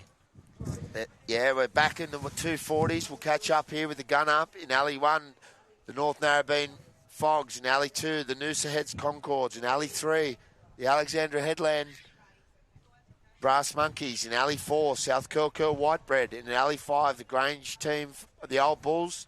And Alley 6, North Cronulla Coffee and Donuts. And there's some great names across these. And we've had our first fall starter, or first fall start I've seen of the day, Tate. And your first fall start. Welcome. It's fantastic to be finally back in the Shire after, what was it, five or 6 years since the last Lura ASRL, Phil? Yep, it's definitely been a few. We've been down to Lorne and up to Coffs and around the place, so that's been excellent. But you see a false start there. So let's go back on these teams, Tate. I'm familiar with several of these guys. North Narrabeen, I spent a bit of time there with Urkel sweeping. We've got Noosa Head Concord sitting in Alley 2. Stuart Cooper there, sweep. Also for Alexandra Headlands, the Brass Monkeys from Queensland. South Curl Whitebread, just a little bit further up from Sydney. Yeah, they're a good team, the Whitebread, possibly current Australian champs and multiple-time Aussie champs. So the Whitebread there with the Rogers brothers, Peter and Trent. And Trent Rogers, shout out to him. It's one of the, well, shout out to all the friends at South Curly. But yeah, the Whitebread, one of the more successful Masters teams in the last decade. You got Grange there, the Old Bulls. Yeah, coming up from South Australia, Darren Hocking their sweep. He's done a power of work a lot across there, and we'll see him tomorrow, I think, in the interstates as well with a few crews. And rounding it out, the North Cronulla Coffee and Donuts, which I'm sure they will go for a little bit later from today. We wouldn't mind Coffee and Donuts sent up here, but yeah, that's my friend Frank and Jeffrey Loy. Hawko sweeping, and they're on pretty much a home beach. And, well, I'm telling you, even the Seagulls are having trouble out here now because things are getting wild. Yeah, it's very... And, well, we may or may not lose you, and if we do, we apologise, but, this is getting fruity up here, Tate. Yeah, having a look at the radar coming through from Sydney, we can definitely see there's some extra wind coming from the west. Yeah, well, it's a big, strong southerly. The rain's coming from the southwest, but this wind is a dead set southerly. And welcome to the New South Wales southerly, Tate. And we're away in the 200 years. And we see there now getting the best of the start is South Curly Whitebread in that blue boat. And they're up in Alley 4. And then there's the team from Alex Headlands. There's Metropolitan Caloundra with Jace Bean on the back of that boat. Sorry, Alex in the Metropolitan boat. There it is. Beg your pardon. Jace Bean jumping up and sweeping there, but it looks like, as you've said, Phil, South Curly have got the best start of these 5 crews in this race at the moment. I've got to shout out to our technical team. They've got all the gadgets. The wind block was a brilliant idea, and we're getting there, and we appreciate it, but we're bringing it to you live. So it's a race. This is a pretty hot race. I'm going to tell you, South Curl there, doing a great job. Young Trent Rogers, as we know him, the younger slice of white bread in the loaf. And the Pete Rogers there, his brother, doing well. They're a formidable crew, and they've skipped out to a length in front. These conditions won't deter these boys, Tate. Yeah, we can especially at these beaches here in the south of Sydney. Sometimes it's about the most disciplined crews, as we can sort of see them battling through this swell. They might beat the red-hot favourites, but South Curl is showing a bit of dominance coming out, the big club that they are, a little bit up to the north. They're feeling a little bit about a boat length ahead of Grange at the moment, followed by Noosa Heads and, what's the crew? North Cronulla out on the... Yeah, North Cronulla. So you got there, and we've got to say thank you to the wind blocker. We're back on deck here. So we're going well. South Curl there, leading by about a length and a half into that blue can. And you've got to turn it from left to right around the clockwise direction as they turn now. Ribs Fleming at the back of that boat. Then it's up to Grange in second or position there on the yellow can, from Noosa just behind them in third on this green can. Then North Cronulla and North Narrabeen bringing up the field, but it's a race of 2 halves, and you see there now it's the South Curly crew extending their lead. Yeah, it's going to be a lot easier coming back in, I think, at the moment with this extra wind pushing back towards the beach. As South Curl there pushing a little bit further out in front. There's club legends all in that boat, all scattered through. Great men, the South Curly Whitebread. It's a pleasure to watch them row because they're very experienced and a good-looking rowing crew. And there's no better looking than Trent Rogers in the bow. He's one of the fittest on the beach today, without a doubt. You can sort of see a little bit more of a spread of here. Grange sitting in second with the South Curl crew sitting a little bit forward in front, but now Grange has managed to pick on a little bit of a wave here, trying to get back into the gate cans. Noosa ahead with a bit of work to do, but they're sitting comfortably in third at the moment. Yes, so you see, you can't see the South Curly boat on screen, but you see them on the inset now, and I'm looking down the beach, and they're doing a good job there, finding the finish line. Not much behind them, but it's South Curly Whitebread getting the job done handsomely, and then it's into Grange for second at the moment, and then Noosa.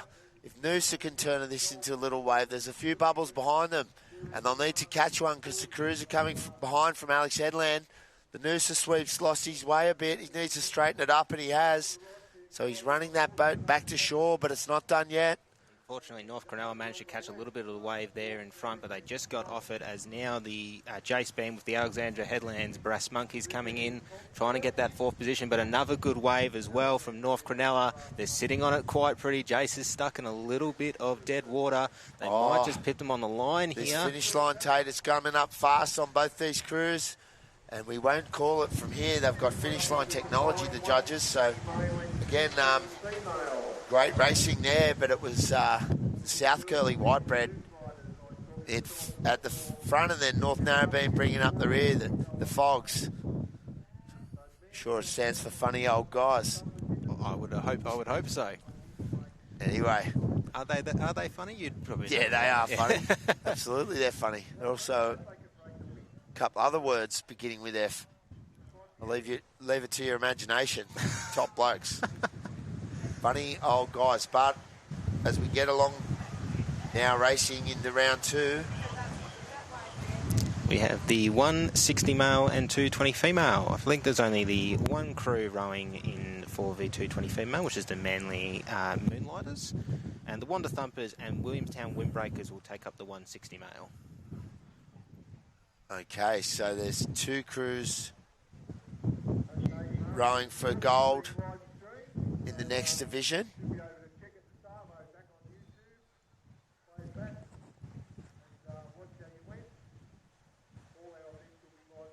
So, as we're getting our bearings, it's the Manly Moonlighters, 220 females. Well, they just have to finish the course, I dare say, to get the job done here for the medal. Well, they have to be here. The gold medal. Enjoying this lovely, lovely weather. Maybe their competitors didn't get to the line, but they're walking up to a medal by the looks of it. That's a good effort there from Dave Maguire, their sweep. And you see there now, there's the two men's crews in the 160 division, and Wanda getting smashed out of those two crews. A little bit of trouble for Wanda as the next wave. Williamstown will jump over the top here. Nice little swell with Marcus Stacey at the back. And Manly Moonlighters seems to have got a very nice clean run out.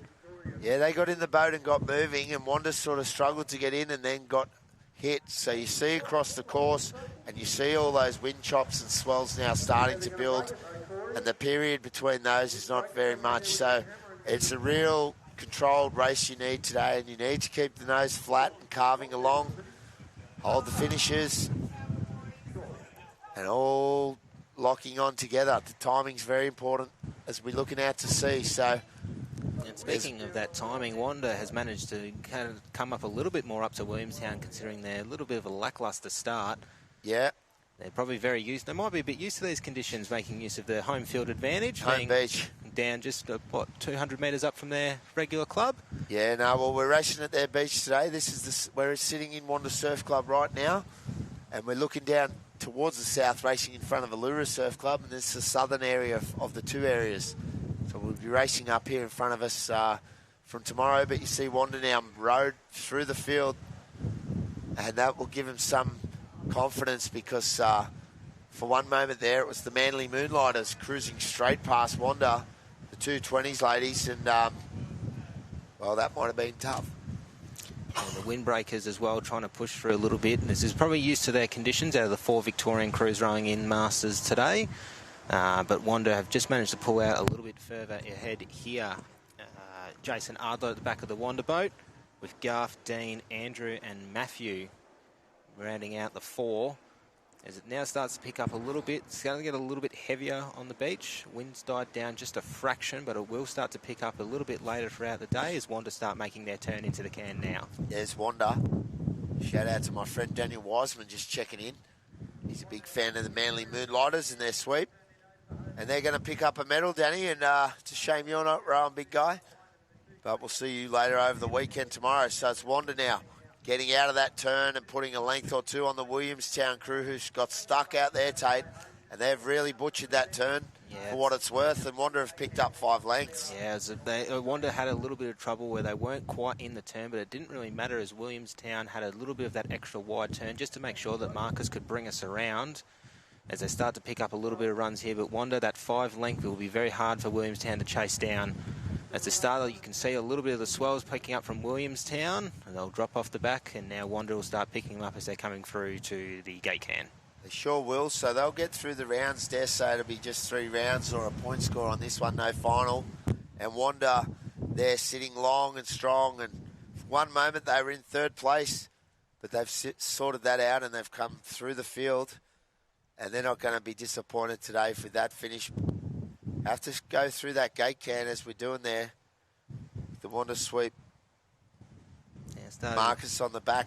Little just got to hold it. He slewed it because it is tricky, as I said, to chase these runners. And there's Wanda now chasing another runner, and Williamstown coming from behind. There'll be one coming up behind Wanda at the moment. You can sort of see the keel start to back, and they'll just coast it back in. It's a little bit of a slew for Wanda. Tricky conditions, and he's lost it again. The bowman helping them bow side, rowing it round and straightening it up. So, as I said, the wind hits that tuck and just pushes the back around, and you need to counteract that with your sweep ball. And there's Williamstown, and, well, that might be the very boat that you were going bananas next to me when the Williamstown team, the under-23 current Australian female champions, with our man that's relocated from Williamstown. Yeah, that is indeed great eye from you, Phil. Just remember that boat and that finish from those girls. So, anyway, as we see the Manly Moonlighters, there's Dave out the back, and yeah, it's a tough day in the office for those guys today, I'll be honest, but they're making it up, getting it done, and it's a great effort. Yeah, fantastic to see a Manly Masters crew up here, the Moonlighters. They're just sort of getting it back in, probably about another 50 metres or so off the beach as they're just going to coast Very well dressed is David there with the full steamer on. It's a good day for a steamer. Yes. You see there? Yeah, it'll be good. Girls, well drilled. And a nice little wave there. Danny, take note. So, moving into the next round. And it looks to be to me the 200 years female surf boats. Indeed it is. Alley 1, North Narrabeen Dreadnoughts. Alley 2, the locals, the Wanda Wessels. Alley 3, with the nicest man in surf boats at the back, Neil McMinnis and the Bateman's Bay Banshees. Neil McInnes. You've already given him a McInnes, have you? Oh. Wow. Neil Innes and his Banshees, and they will be hard to beat, and I don't care who is in this race because they're all top crews, I'm sure, but the Banshees are Aussie medalists. You see that big A380 going overhead there now. Isn't that a bit of technical mastery? How those big things get up there, Tate. While we're waiting for this race to come through, that very tight heat in the 420s years for mixed surf boats. South Coco Whitebread and First Grange came in second. Noosa Head's Concords in third. Coming up in fourth on that nice wave, the North Cronulla Coffee and Donuts. Alexandra Headland Monkeys finishing in fifth, and North Narrabeen Fogs finishing in sixth. So the Coffee and Donuts managed to get that last little pip on the wave, holding that wave to just beat out the Alexandra Headlands crew. There you go. So it probably speaks to the fact that, you know, the event isn't over until it's over.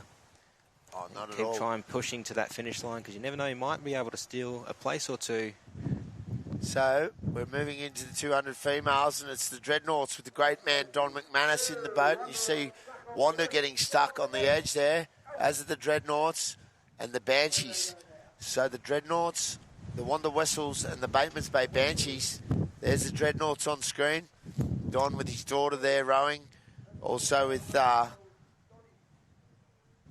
you got Kerry and Laney, Julie and Lee in that bow.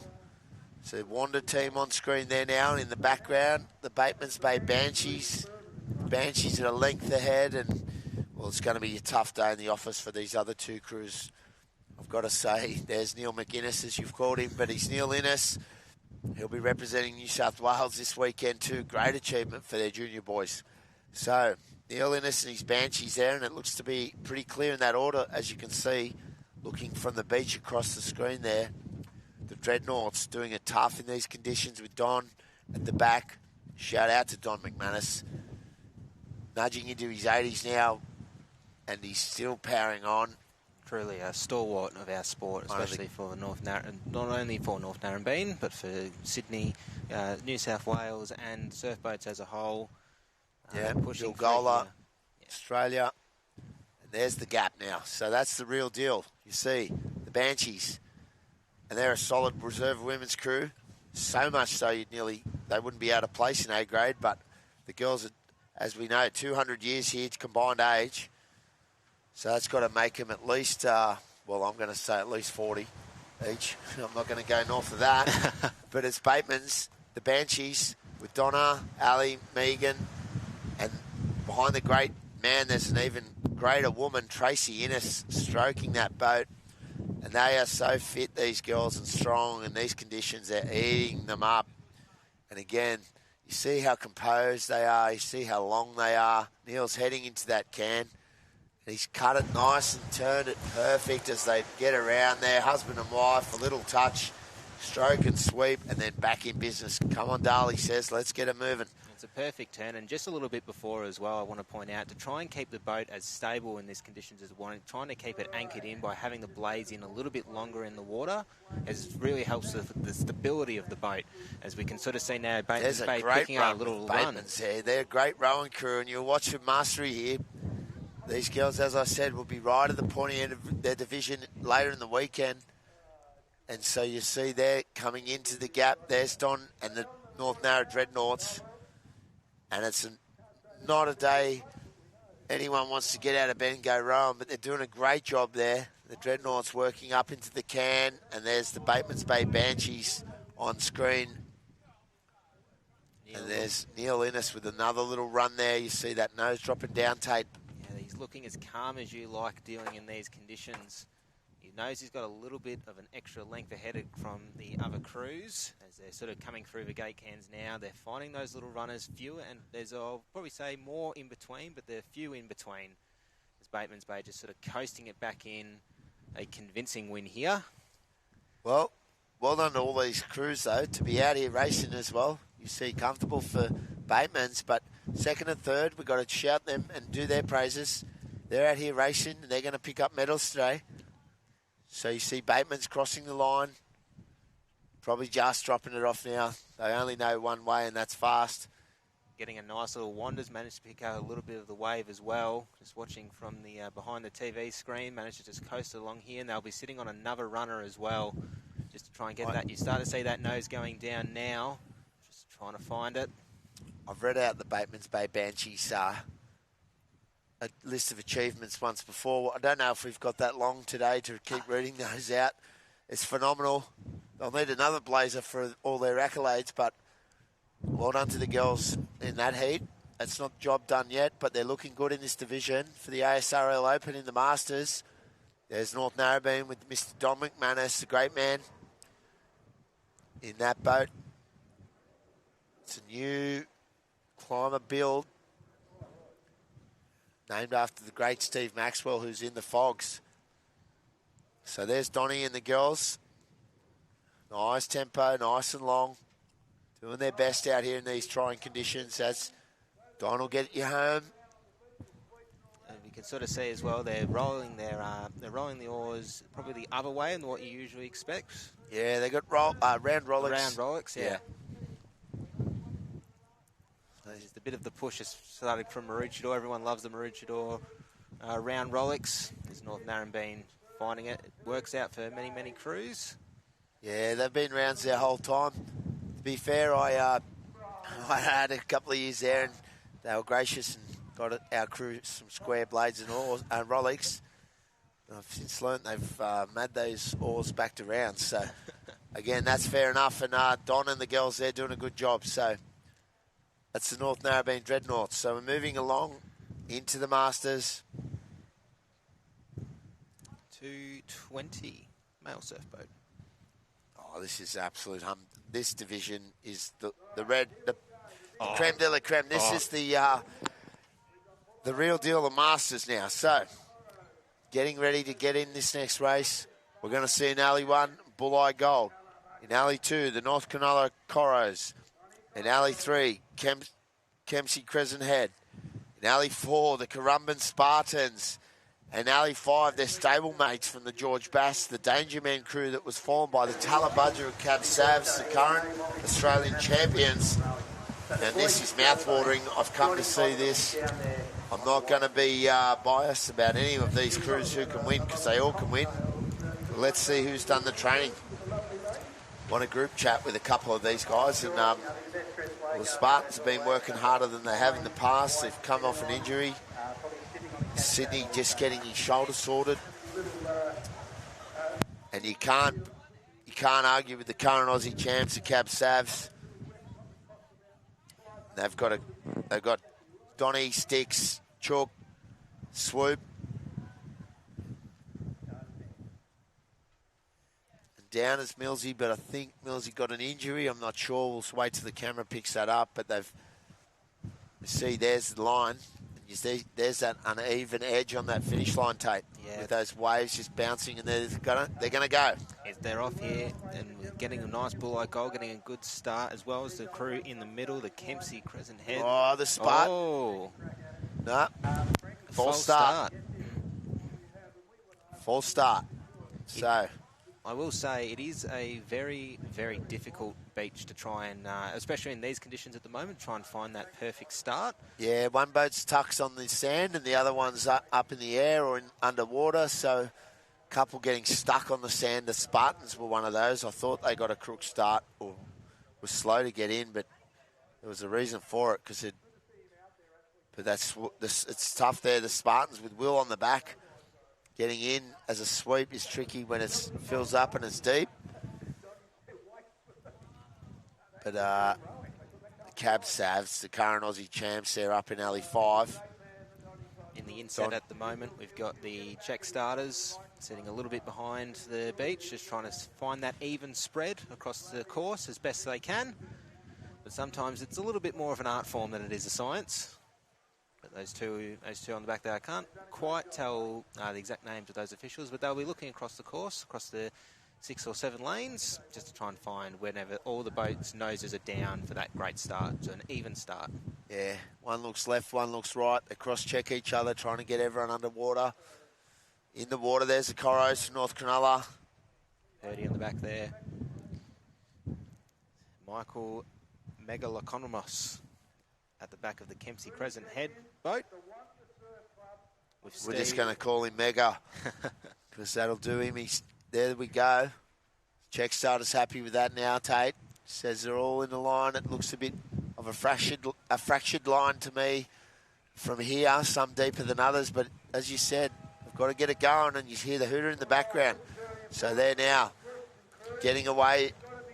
All pretty even. The Cab Savs up in Alley 5 getting a good start, as is the Bulleye crew here down in Alley 1. And then the Kempsey crew there, the Crescent Head team. Yeah, Yeah, the Talabudra are getting a very, very nice start. Probably sitting a little bit further than the other boats, I think, maybe at the start line. Probably just an element of the race, but they're starting to build a little bit more length out. Kempsey Crescent Head right on their tail at the moment as the line starts, as the field starts to even out a little, or sort of spread out a little bit more as we're going out past the gate can. Yeah, so there's the Cab Savs, Cottrell in the stroke seat. Stick, second stroke. Chook, second bow, and Swoop in the bow. And they've grabbed one of their old mates sweeping off, name just, possibly Rick. So we'll see about that. But again, they're nice, setting their work. The Tally boys, the Cab Savs. And Kempsey going right with them. Making up some ground is the Currumbin Spartans. But they gave a little bit of ground away off that start. It was like they were in a hole or just behind the field a length. And it showed now. But bouncing away is Currumbin. So there's the Cab Savs out in front. Half a length from Kempsey. Yeah, it's a bit of a battle. I think we've probably seen throughout this morning that it's about, if you can get to the cans, if you get to the turning cans first, you're pretty much set with a little bit of extra work with the nice little runners that are coming through. But we can sort of see here that Kempsey Crescent Head's trying to build up a little bit more distance towards Cab Savs so they can keep them in the equation here for first and for points. Currumbin trying to build up a little bit as well, but it's a bit of a battle in between alleys 1 and 2, between Bulleye and North Cronulla, as they're trying to get back up to try and get that third spot. So there we go, we're at the turning cans, and there's not much in it now with the Cab Savs turning with Kempsey in the white boat and the blue boat. The Spartans joining the party with North Cronulla, and then Bulleye there all going around. So there's only a length or two in this race, and while the Cab Savs had the early lead, Kempsey have done a good job to come back at the Savs. But now the Savs starting to show a bit of experience. Show well the Aussie champs, ASRL champs. Their trophy cabinet's pretty full too. Absolutely. They got a nice silver too, the Tally boys from Perth. But here we go, Kempsey. Kempsey's trying to push a little bit further out here. They've put in a very heavy stroke. It's a battle for battle, pulling away from the Talabudra Cab Savs. We can also see there was a bit of a play from North Cronulla Coros to try and build up towards Currumbin, who lost a few boat lengths in front of the 4th and 5th going around the can. And the Cab Savs have picked up a little bit here. And this is the experience that we talk about with Don McManus in the boat. No, Don Cottrell. So as he goes, Donnie Cottrell driving away. It's easy to get those two confused. They're both greats at the sport, and one was just in the last race, similar ages. But there's Don Cottrell there, lifted that rate, and now it's Kempsey's turn with their little piece of a run. So, Tally getting it done to the finish line. Now they're on a little run, and they'll take this to the finish line, Tally, and well run. Great race from the Cab Savs, getting the points in this one. Again, not sure on their first results. I got here late, so I apologise. However, Kempsey into second, and then the Spartans coming across third to the naked eye with North Cronulla and Bulleye just dropping out of it. It was a fantastically rowed out the back there. We could sort of see that the Cab Savs managed to pull away a little bit in alley 5. They found that runner, and then just sat on it for the rest of the race to try and pull that extra length away. So fantastic row from those boys. Yep. And I don't think Donnie Cottrell's going to be happy with you, Tate. It's not a bad. There are a few great Dons of the world, and can I use the fact that I'm a little bit rusty from commentary? It's been what, 8 months? 8 months. No, 10 months since the Aussies. You need to practice more. Talk to yourself. Don't you commentate at home like I do? Maybe it's just philo thing. Anyway, we're going to go for the Heat 2 of this division now. It's a big division, the 220s. Premier event, you could say, in the Masters. It's been, these old warriors have chased each other throughout the divisions over the years, so they're all familiar with each other. But in Alley 1, there's some familiar names there. Bugola, Normie Pounder in the stroke seat. In Alley 2, the Surface Paradise Sea Dogs. Alley 3 is the Mollymook Mavericks. A couple of familiar names there. Jonesy in the bow, and they're a great side, the Mavericks, over the years in this division. Also featured in the medals, Marty Drysdale sweeping. The Williamstown Water Rats in Alley 4, and then the North Narrabeen Trippers, newly formed crew this season, and that's with Donnie McManus on the back there, Tate. So, what are you going to do when Don races Don potentially down the track? The Cab Savs versus the trippers. I think Don beat Don, just to Keep it even. keep it even. So that's Bugola on screen there now. As we drop away, Williamstown now taking it away. There's the field. So Bugola getting it, not a bad go, but North Cronulla, I think, Surfers in Alley 2 struggling to get off the line. All other 4 crews getting away. Williamstown starting to make that play. Bilgola's trying to catch up to them as they're really sitting back and just letting the boat run, battling into this wind. Very heavy strokes as well, as you can sort of see. That's really paying off for them. Yeah, we're getting a bit excited here. We've just got to keep it running. At the Bugola, long, strong style. Norm Pounder in that stroke seat. It's gold medalist littered throughout this race. So Williamstown and Bugola setting the tempo from Mollymook. Mr. Martin Drysdale on the back of that black boat there. Mollymook, beautiful part of town. Fantastic, as we sort of see North Narrabeen and Surfers Paradise, who've started to try and build up a little bit more extra boat lengths to try and pick up. The North Narrabeen crew, the trippers. Jason Bruce, Aaron Gibby, Brendan Urkel-Reid and Donnie McManus. So there we go. Bugola setting the tempo with Williamstown. The Water Rats. Martin, Stephen, David, Jamie and Marcus in the sweep. Stick. So it's the Bugola team bouncing out to sea there. Williamstown setting the tempo, and then Mollymook there, Nate. It'll be these crews. This will be a battle towards coming through that last third quarter of the race. As Williamstown starting to have picked up a few extra lengths from this camera angle as they're battling their way into the turning cans. They'll turn around on the yellow. Bilgula will turn around on the green and white. Mollymook coming in third. As Williamstown starts going around here, it's a little bit of a good tight turn from these 2 crews, but Bilgola is a little bit probably further out, but doesn't quite matter. You're going to get trapped, Bilgola there with that boat coming in wide, sort of just impeding those boys but not too much, but that's caught the field up and they've bunched up now. Mollymook's done a good job to feature now in the mix, so it's 3 boats there for the lead position. What great footage this is. Surf boats, the 2026 Australian ASRL Open. And we're at Wanda Beach, New South Wales, Sydney, with the Cronulla Surf Club in the background there. Down the beach, as they're heading down, you see in Alley 1, Bilgola with a run. Very, very good run for Bilgola. They're going to try and get that nose down as best they can, but it's still a good run regardless. Mollymook's going to make a bit of a play coming through here. Williamstown as well. That nose is going down. Bilgola's nose is looking to go down as well. Great run from Williamstown there, and they've skipped away Williamstown with that little run, and you can see how it can change in a couple of strokes, this lead from first to third. Absolutely. Anyway, Williamstown there now with about a length and a half as we look across the field, and Mollymook not giving up. And they're going through the gate cans now as they come into wave zone. Absolutely fantastic run from Williamstown to get through that third quarter of the race with Water Rats, Martin, Stephen, David, Jamie and Marcus.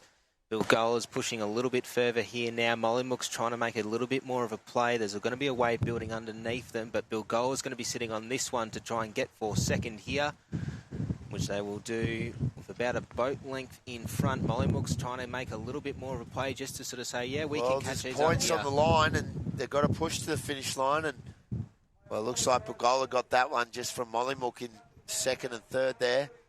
And as we look out to the finish line, it's the North Narrabeen Trippers and the crew from Surfers Paradise who got stuck on the beach at the start. So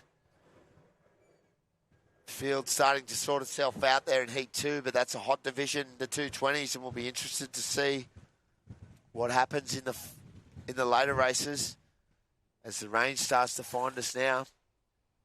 Tate's going for his rain jacket.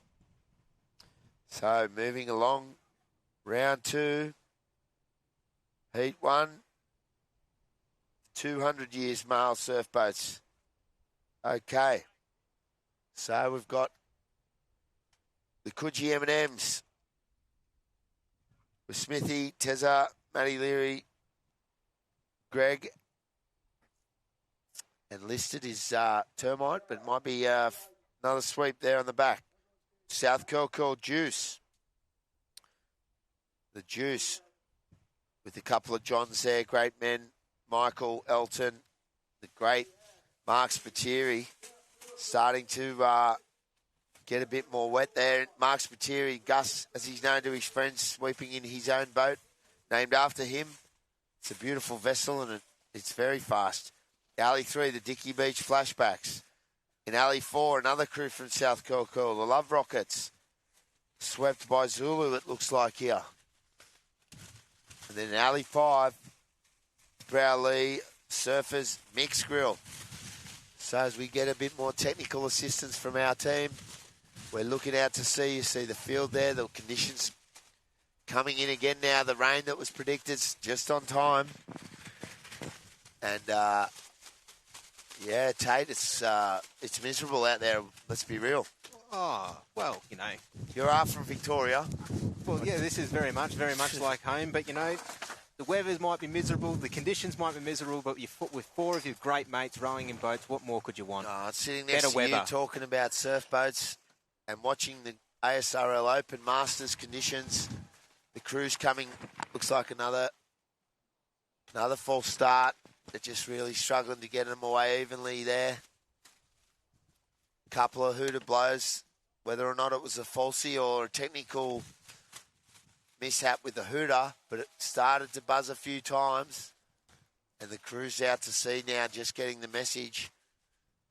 So Coogee and the South Kilcool crew there both having a tough time off the beach. How would you, you've been around the traps for a little while. When you have a false start, how do you go about sort of, like you've gone through that, you've put those extra effort strokes in, like those 3 crews on the south end of the beach. How do you go about, you have to go back and what's the mental sort of, we have to do this again? Well, you don't rush because it's usually not your fault if you're out in front that you're false started. So you definitely just do your best, but you have to do it safely and depending on the beach. Today's all right because it's not really breaking out to sea, but you have to get your crew past the danger zone if there's any waves before you worry about turning it and coming back in. But today, you know, it's pretty, albeit windy and wet. Surf's not up yet. It's tricky on the edge, but it's, yeah, they'll get back on the shore, give them a couple of moments, and then they will turn the boat around. So, just looking through this screen here, and we're doing our best. The tech team is tested here now. They're professionals, though. Nothing phases these guys.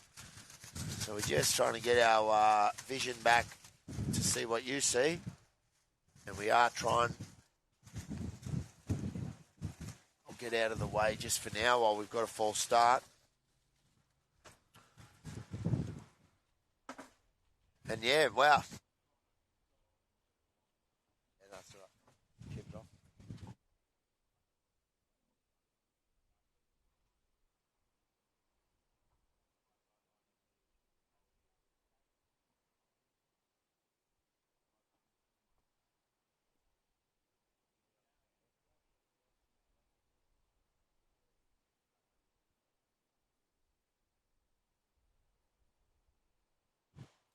Apologies for the transmission breakdown. We're just getting a few more, building a little booth setup. A safe space for us in here. Yeah, so as the rain comes down, these crews have found the start line again. The starter's got his flag up. You see out to sea there now. Coogee and Alley 1. There's the hoodah. Coogee and Alley 1 away. The South Kilcool. Dicky Beach in the middle, another South Kilcool crew. And then up in Alley 5, you have the crew there from Browley. So we're pushing on out to sea, and it's the Coogee M&Ms doing a good job in Alley 1, as the team from Dicky Beach. Getting stuck there was one of the South Curly crews. That's the Juice. They're one of the more fancy crews. Love Rockets firing out a little bit as well, probably, but it is a battle for 1 and 2 from our vision here. Dicky Beach Flashbacks in Alley 3 and the Coogee M&M in Alley 1. Pushing out here. It's very tough, very windy conditions, so trying to keep the boat straight, trying to keep the boat level is part of the job of the sweep today, especially more so. Yeah, it's hard to just getting them long and keeping everyone. Well, there's plenty of experience here, but it does make it this that extra. You got to watch the blade work, and you got to just keep the boat level as a sweep. You got to stay on course. You're generally going to drift down the course.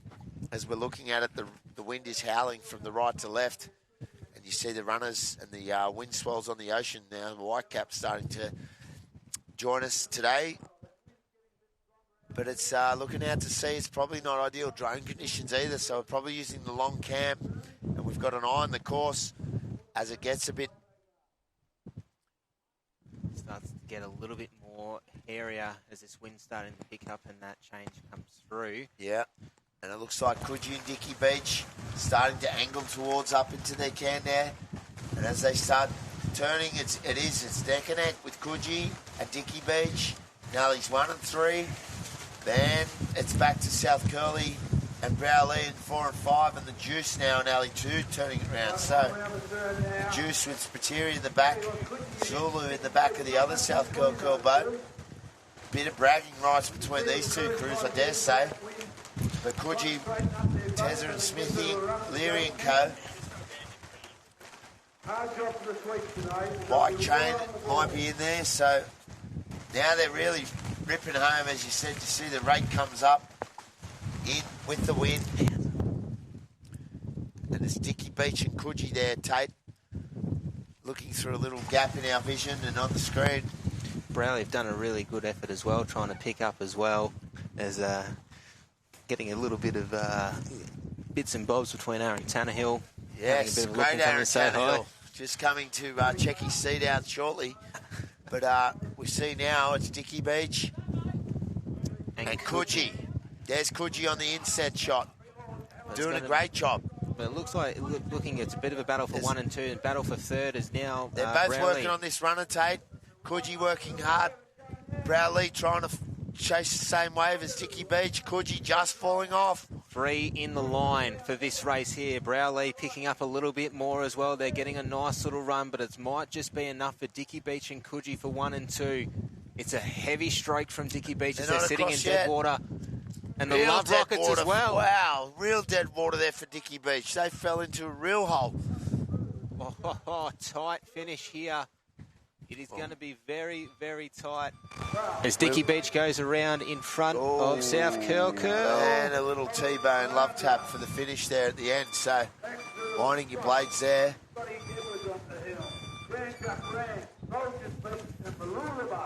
Not sure if that is Gus Spiteri or Termite on the back of that. It looks like Termite sweep or so maybe it is. But, yeah, what a finish that was. And finish line just would not come for those leading crews, and we'll leave it to the judges. Absolutely, we'll give Dicky you Beach the results as they come in, as we now look to round 2, heat 2 of the 200 years male surfboat.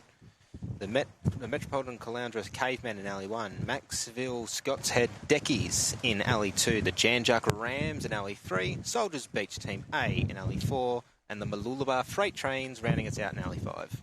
Freight Trains there with Big Nick McCauley and co. Been around a few years, the Freight Trains. Soldiers, all familiar heads. See Dicky Beach on the TV screen there now, getting off the start line and moving their boat out of the way. Janjuk from Victoria. Maxville from the mid-north coast, New South Wales, and Metropolitan Caloundra from the Sunshine Coast. So they've come from near and far for this race. And we hope you're enjoying the coverage. If you're stuck at work, well, it's probably the second best place to be watching boats. Otherwise, watching it at home or in your hotel would be good. I think it would be good too. Albeit putting up with us. But no, it's a real pleasure to be here and commentate the Masters. These guys, a lot of them train hard, and a lot of these, there we go in the background. So we're getting it away, Tate. And the starters just got to let these go because it's tough for everyone.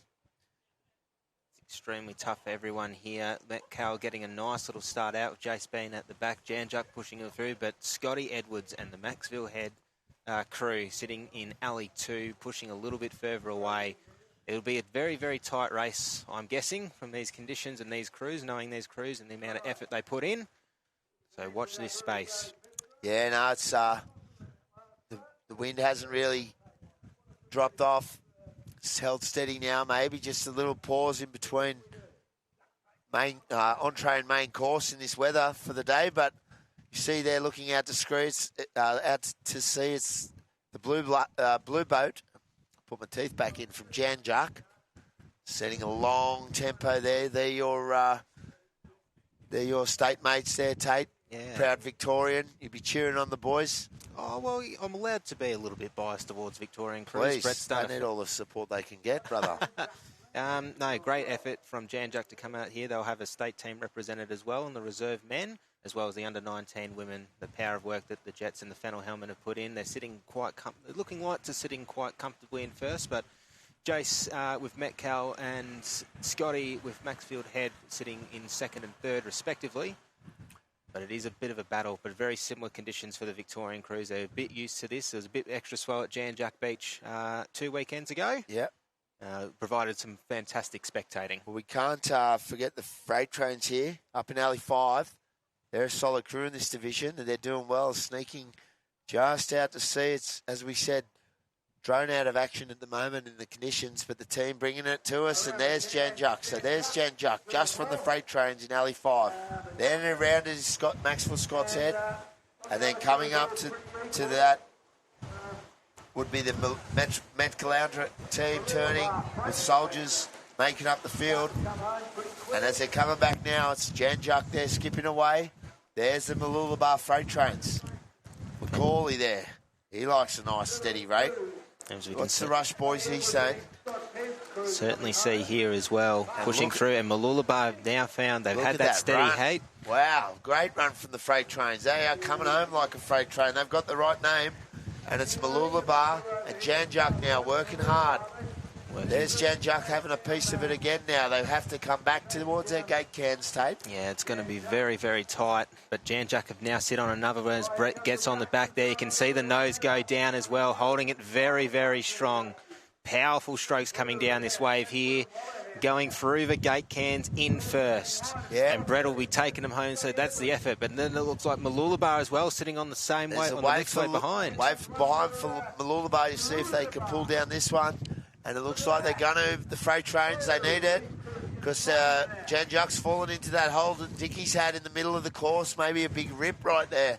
So it's Mooloolaba now trying to search for the line. But Jan Juck, all class, and they've led that race from pretty much start to finish there, and they're going to comfortably get across there. Brett Mazuris at the back, and there they are. That's looking over Jan Juck first. We think from Mooloolaba freight trains, and then the Maxwell team with Scotty Edwards on the back. Yeah, fantastic from the Jan Juck Rams. Peter, James Povey, James Edmonds, Anthony McKenna, and then, of course, Brett Mazuris wearing his red jacket, as he normally does, as the Met Caloundra crew in Alley 1 brings us in alongside the Soldiers Beach. Yep. Why don't I just take us back to the previous race? Had a very tight finish. Coogee M&M finished in first. Dicky Beach in second. The Browley Surfers Mixed Grill in third, and the two South Kelco crews, the Love Rocket and the Juice, bringing us in fourth and fifth. Wow, the Love Rockets, then the Juice. Did you say? Yes. Ooh. Well done to Zulu, getting one over the Elton and Co. from the Juice. The Juice lost the powerful Danny Wiseman over the off-season. I picked his services up at Bondi. He's sweeping with me. Yeah, they used to carry Danny around for training and racing, the poor buggers. So, shout out Wiseman. But as we go back here now, we've got a great lineup in the 180s. It's a 7-boater race again, because it's all the field in one race, and we've got North Cronulla Lorries in 1, Maruya Magnums in 2, South Maroubra Weapon Vets there in Alley 3. In Alley 4, the Allura Great Men. In Alley 5, Port Kembla Blues. Alley 6 is the Mollymook Madmen. In Alley 7, it's the North Cronulla Purds Masters, so 2 North Cronulla crews, South Maroubra crew. And there is some class in this field was looking down the names of these rowers. As I said, these are sort of my mates in these age groups. A very heavy Sutherland Shire contingent in this race. We've got 3 crews from along these rows of beaches. 2 North Cronulla and 1 Allura, I believe. Yep. So they're at home course. The Great Man and the 2 North Cronulla crews. South Maroubra just over the way there around the bay. Very close to here. Sydney branch. We raced our Sydney branch championships last weekend at Allura down here. It was a much nicer weekend than today right now. So what a week, what can happen in a week? There's more to come. You see the radar there. So I dare say we've got a little bit more coming, and batten down the hatches. If you've got gear down here, tie it down. Make sure it's stuck. And, well, all crews getting snotted, but none worse there than Allura, the locals, and Mollymook as well. So South Maroubra doing a good job there, and North Cronulla up in Alley 1 also doing a good job. From Port Kembla up in Alley 5. The lorries probably, I'd say, maybe getting the best start out of the crews. They've sort of pounded their way throughout. But across the other side of the course in Alley 5, Port Kembla doing really quite well to try and keep up here. South Maroubra also putting in a little bit more effort here as I'm looking past the screen just to get a bit of sense of the field. Yeah, so looking out to the screen there now, I think you had it on the money, but the North Cronulla crews on either end, the bookends, Alley 1 and Alley 7 doing a great job. Also right there looks to be the Maruya team, the South Maroubra Weapon Vets, and Port Kembla with Jack Pato Patterson on the back.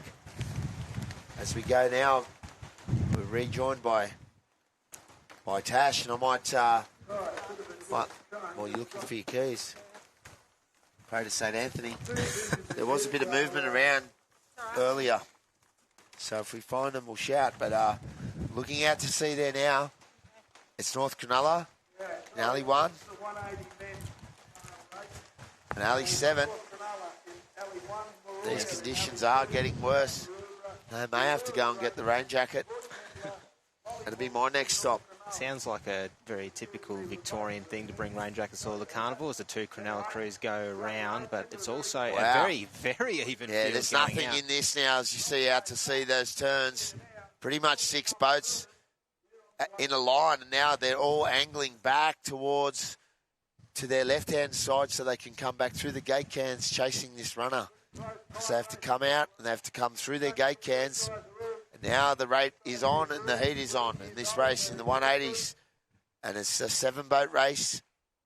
North Cronulla are up in Alley 7 now, look to be, to the naked eye, doing a good job of it. Yeah, Perds Masters, as their nose starts to go down, their wave feels a little bit heavier, but it's going to be very, very tight in the middle of the field, starting to chase up as well. Yeah, South Maroubra right there now, as is Allura, Great Men coming back into it, and Jack Patterson with the Port Kembla team. So the conditions aren't going to deteriorate. These guys are really searching, coming through the gate cans. There's a good runner now behind Port Kembla. North Cronulla trying to get it, and it looks like all these crews are going to come up to each other. Port Kembla with a good run. Now North Cronulla in Alley 7. Kembla's pushing through here. Looks like North Cronulla's sitting on top of the wave at the moment, but it looks like it'll be an all-even line. And South Maroubra Weapon Vets are going to come and spoil the party at the end of the day. Get over that one, boys, from South Maroubra. Gooding, putting it done, yes. There it is. There's that nose drop. Well, managed to stay on a little bit of a bubble, but they'll hold it true. Julian LaRosa goes a little bit. Mates, yeah, they're across. Ellie and Fibro there with Dunny and Panisi. I believe Ryan might have just fallen out of the boat there going across the line. Ryan Early. Yeah. He jumps it. No, he doesn't. I can't say that. Great row, guns up. Great row. So, as we are looking down, but that was a good row from South Maroubra.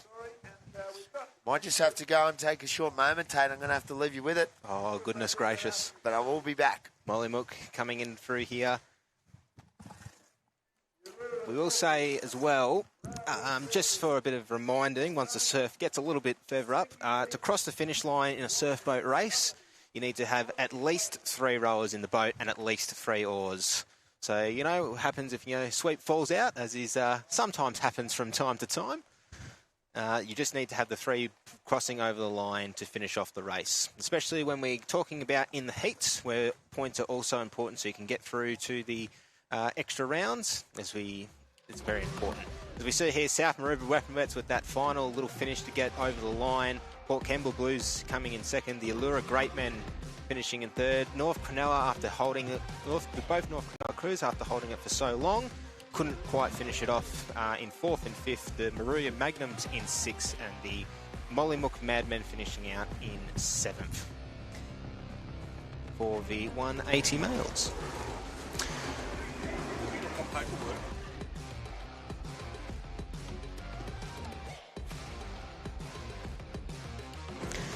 Now we're looking to the start list for the 180 years female surfboat. Queenscliff in Alley 1, Allura Salties in Alley 2, the Browley Surfers, Griffith Braves in Alley 3, the Altona Western Bells in Alley 4, the Dicky Beach Dreamers in Alley 5, and the Wamberal Wasabi Warriors in Alley 6. Just the one heat for these crews. For this race here is the Allura crew on screen at the moment, pushing over with Michael McBain in the sweepers. We can sort of see the change in the conditions. The rain's still coming quite heavily from the inset, but we should be able to get a little bit more as this change comes through. And I'll be joined by another Victorian on the commentary team today, Rod Costa. Rod, you've been on the beach for most of this morning, doing a bit of commentary alongside Frank Veltman. What are the conditions like down on the beach at the moment? Rusty winds, take. Good to be here, mate. Yeah, look, it's pretty ordinary today. Hopefully things will improve the next couple of days. That's the forecast, but geez, pretty blowy. It's hard work for the crews, but they're managing it well. A lot of the sweeps are saying, hang in there on the way out, get around the can, and then just motor home with the wind. And that's what they seem to be doing. The course is set well. They've got the gate cans down to the left-hand side, so you can sort of come over with the wind and straighten up and bring it home. And they're handling it terrific. So we're getting through the program. Well, we are getting through the program with haste. I think a lot of people in the Masters might be saying we don't want to be in these conditions. We want to try and get coffees and donuts like the crew from North Cronulla to fill up here. As Queenscliff ship-faced is on screen at the moment. And Allura is out here. The Salties, Catherine, Renee, Rebecca, Merivale and Michael McBain in the sweep. As these crews start going out to shore, the Hooters goes off. Queenscliff have had a very, very nice run out. A little bit off to the left of the screen here, but they're doing quite well. And getting a very, very nice raid out with Sophie Alexander, the two Alexandras, Nikki and Matthew Sheridan in the back of the boat there. Here, Allura not too far off the pace either here. They're rowing well, the locals, and we're a little bit closer to Allura than Wanda Tate. But tomorrow we'll see 2 areas, so I assume the south area will be pretty much out the front of where we are today. So it'll be exciting. It's going to be a very interesting... It's always a fantastic weekend, this event, no matter where we are. And even though the conditions today might be a little bit wet and, dare I say, it might be a little bit dreary, but the vibes are up along the beach. And I'm sure the vibes will be all the way up as we're going throughout the rest of the weekend. Queenscliff, a very dominant display from that crew coming out. Yeah, Matthew Sheridan there, sweep, doing extremely well. Poor old Masters, they always seem to cop the rough end of the stick. In fact, that's what they always say to us. First day, they're always the first ones out, and they've either got massive surf or massive winds, and same today. But anyway, someone's got to start. I might actually disagree with you there, Rod. I think that, out of all the conditions, the Masters, they've been around the sport for a while. They know what the conditions are going to be like. they're probably the best suited to try and tell the rest of the crews how it should be done. Oh, okay. Yeah, fair. Good comment. And you're sweeping a couple of Masters crews this year. Just a few touch in between when, a few sweeps can't. As Queenscliff go around in first, a very, very dominant display from the ship-faced crew. Good turn too. Good boy turn, Matthew Sheridan. Ship-faced. Jeez, groggies. Okay. And a great shot of them. Absolutely. Dicky Beach going around in second. Right next to them, the Wombrel Wasabi Warriors going around in third. As the other crews coming around in Alleys 2, Allura Salties, Alley 3, Browley, and then Alley 4, the Altona Western Bells. You got that right, the Wasabi Warriors. It's always a hard one for me, a real tongue twister, that one, but well done, Tate. Well, just a touch of alliteration. It's always good to see from these crews. Considering Dicky Beach Dreamers, speaking of alliteration, on screen at the moment, pushing through in the inset, trying to get that little bit extra length to try and catch up to Queenscliff, but they are pretty far out and in between at the moment. As Queenscliff pushing a little bit through, Dicky Beach sitting comfortably in second at the moment, Womberall sitting in third, and they might just start to get a little bit of push up from the Browley Surfers, Griffith Braves and Alley in the middle of the field. But Queenscliff sitting in front at the moment, sitting about a wave ahead. Dicky Beach starting, their nose is starting to bring down as well. They're going to try and get this little bit of a runner to try and pick up to first, but they might just miss it out as Queenscliff now sits comfortably in first. Yeah, they do look pretty comfy, Queenscliff. In the blue boat there, we've got the Browley Surfers, Gary Pettigrove sweeping them. 50 years service, Gary, a great effort from him, a life member at Torquay and also now a life member and former president at Browley. So big shout out to Gary. And they're going to come in about third spot, the blue boat there. Yeah, there they are on screen now. Browley on screen at the moment as the rain starts to really set down here at Wanda. And Altona sitting on a little bit of a wave here. They might actually pick up into fifth here if they pick it out. Allura's sitting in a little bit of dead water. Scott Hasty on the back of the boat there, one of the Victorians. Originally a member of Torquay, I believe, before going over to Altona, if I'm remembering my surfboat sweep history correctly. Had a little bit of travel, Scotty Hasty. Started off at Janjuk and then moved to Torquay, and now he's holding Altona together. So a great fella, and this is the Western Bells he's got here. Good bunch of girls. And the rain starts to come down. This is what happens when you get two Victorians. The Melbourne weather starts picking up. Goodness me, we haven't had a drop where I live. Love a little bit of rain, mate. Love a little bit of rain down in Belbray between Torquay and Anglesey. Big shout out to Tony King too, a former Torquay sweep, but with his 80th birthday on Wednesday. And Tony was a terrific sweep for the Torquay Club for many, many, many years and a life member there. And happy birthday from all of us, Kingo. I know you're watching. Absolutely. And I have to, the crew that's on screen at the moment, I have to give him a big shout out. The Broome Surf Club, probably the furthest who's had to come for this event here today. Emma, Claire, Rachel, Carrie and Peter Selton at the back of the boat. Peter Skelton, a former Port Campbell boy like yourself. Absolutely. Yep, moved over to Broome. Yeah. Still comes over during the summer, doesn't he? Sweep Port Campbell on invitation, gives them a bit of a help out. Absolutely, as these boats start to go out a little bit of a heavy start there in Alley 2. So Alley 1, we have the Broome Heat. Alley 2, the Kiama Wahoos. Alley 3, the Bulli Gold. Alley 4, Avalon Beach Lass. And Alley 5, the Port Perry Menopauso Massacre. That Port Macquarie crews have done really great with their names and have a fantastic presence on Instagram. Always fantastic to see their stories coming through here. But it was a bit unfortunate. Kiama had a bit of trouble getting off the start, sitting in Alley 2 there in the white, yellow and blue boat. But Broome Heat currently rowing in the Met Calandra boat. The same build as their normal boat, I believe. With Jace, built by Jace Bean down in Metcal in Queensland. Yeah, it's just come from, as you mentioned, the beach commentating, and I was talking to the Port Macquarie girls, the Perimenopausal. Yes. And they're pretty excited because they're all going to be over 40 next year, so they're going to be called the post-perimenopausal. Oh. And I say, I'm having enough trouble saying that now, but anyway, they're a happy bunch and they're really enjoying their rowing. I said I'd give them a plug, so I've kept them a word, Tate. As we see there, Peter at the back of the broom boat, it is very heavy. It is very uneven, as you can sort of see in that inset where the boat's just sort of just jumping up a bit around then. But Pete's job here is to try and keep the boat as level as possible so his rowers can get a nice oar depth in and just push away and keep that boat steady going out to sea. Sitting comfortably in first at the moment as they start to do their turn in, as well as sitting in the middle of the pack as well.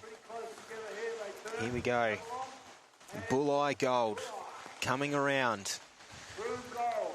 Coming around in first, actually, alongside the crew in Alley 5 as well, pushing through. Alley 4, I apologise. The Avalon Beach Lass. But Bulleye putting in a lot of effort. They'll try and find these little runners going around home.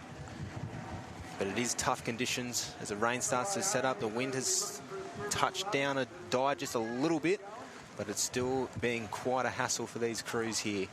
But it is 1 and 2 between there's a Bulleye and Avalon Beach. It is a battle in this heat at the moment. Rod?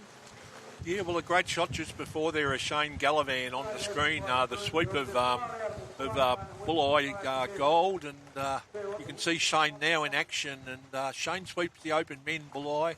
An unbelievable crew, and no doubt we'll see them later on in the weekend. But winners of 4 Australian Championships, never been done before, Tate. I believe they hit their 5th last year. 5th last year, Yeah, so there you go. Another one on the board already. Yeah, Nathan Wellings as well, Avalon Beach. You see him a lot in their finals of these events. Sweeps the pinkies. Absolutely, and now it's going to be a bit of a battle here for 1 and 2 between Avalon and Bulleye. A great shot, that one, isn't it? Great shot, Tate. On the right-hand side of the screen are Bulleye, and over on the left-hand side here, it's just that little bit back, but there's our leaders. What a fantastic finish. Fantastic. Very much a battle to try and get through these conditions. But a fantastic row from those two great clubs pushing through. You can sort of see on the faces of the rowers at the moment that it is a tough battle to get out there.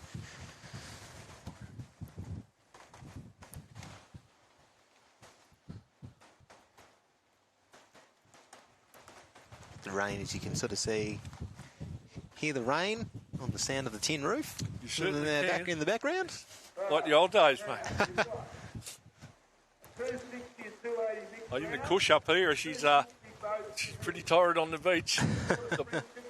And most of the Victorians haven't bought any jumpers or jackets. Well, they're all complaining. Hey, that's the first thing you pack. Lose a bit of screen here, but there's one more boat coming through here at the moment to finish off this race. The race is on.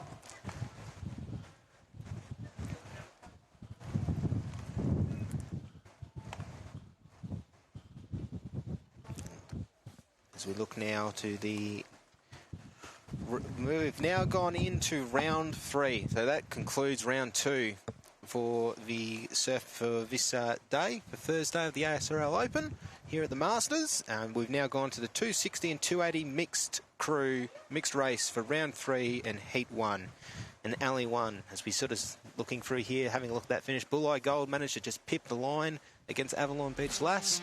The Broome Heat coming from WA in third, and Kiama and Port Macquarie finishing off the race there. As we now look, Freshwater Spring Chickens in Alley 1, the Gerringong Wherrymen in Alley 2, Dixon Park Team A in Alley 3, Bulleye Gold once again, or different Bulleye Gold, in Alley 4, and the City Phantoms from the City of Perth in Alley 5.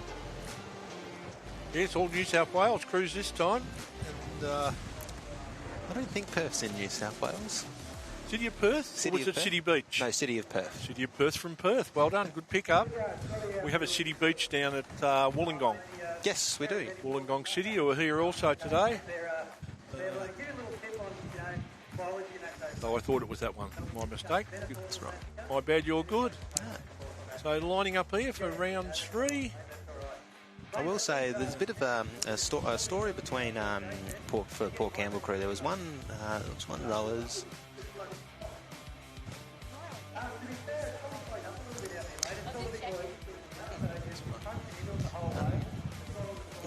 And it looks we're going to have a change in commentary at the moment. No, Rachel, you've come all the way up here. Rachel Rise is going to be jumping in. You're going to be jumping in? Yeah, 11:30 I thought. Yeah, Right? that's Yeah, right. cool. Rachel, Well, I'm not on the message. It said to go through Scotty. That's like... we're here now.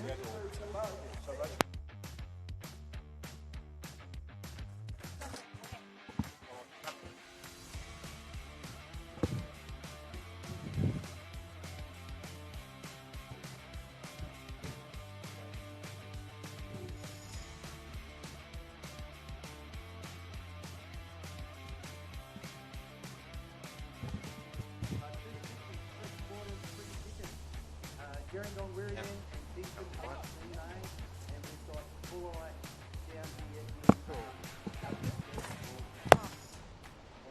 sorry. It's all over the shop, mate. How can we work under these conditions? Joining us.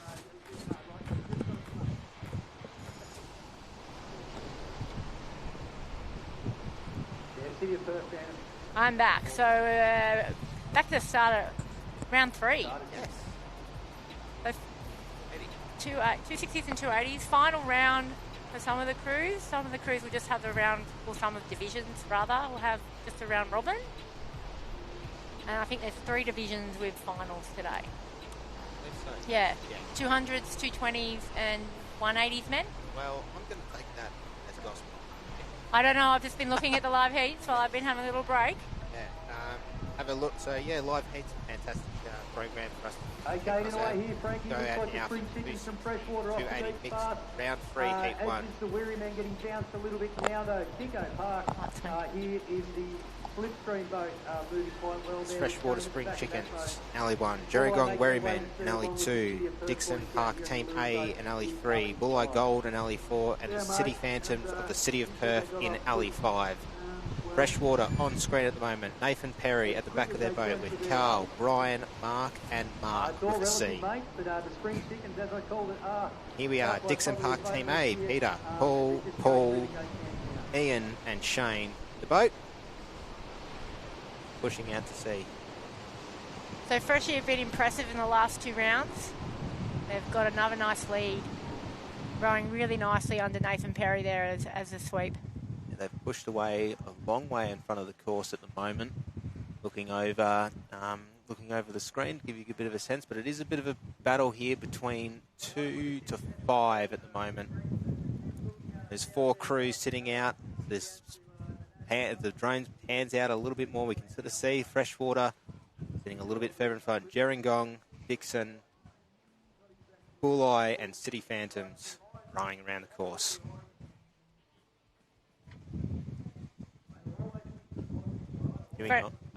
Freshie's heading towards the boy turn now. Yeah. They're probably 5-10 out. It is a very heavy set stroke. They're making sure the blades are staying in a little bit more. They'll get the first crack at these runners as they're going through the great counters. Nathan starts to angle them out and into now a touch of a wider turn, so they'll definitely get around, but it won't be too much to the detriment of their crew. But as the other 4 boats start to go around yeah.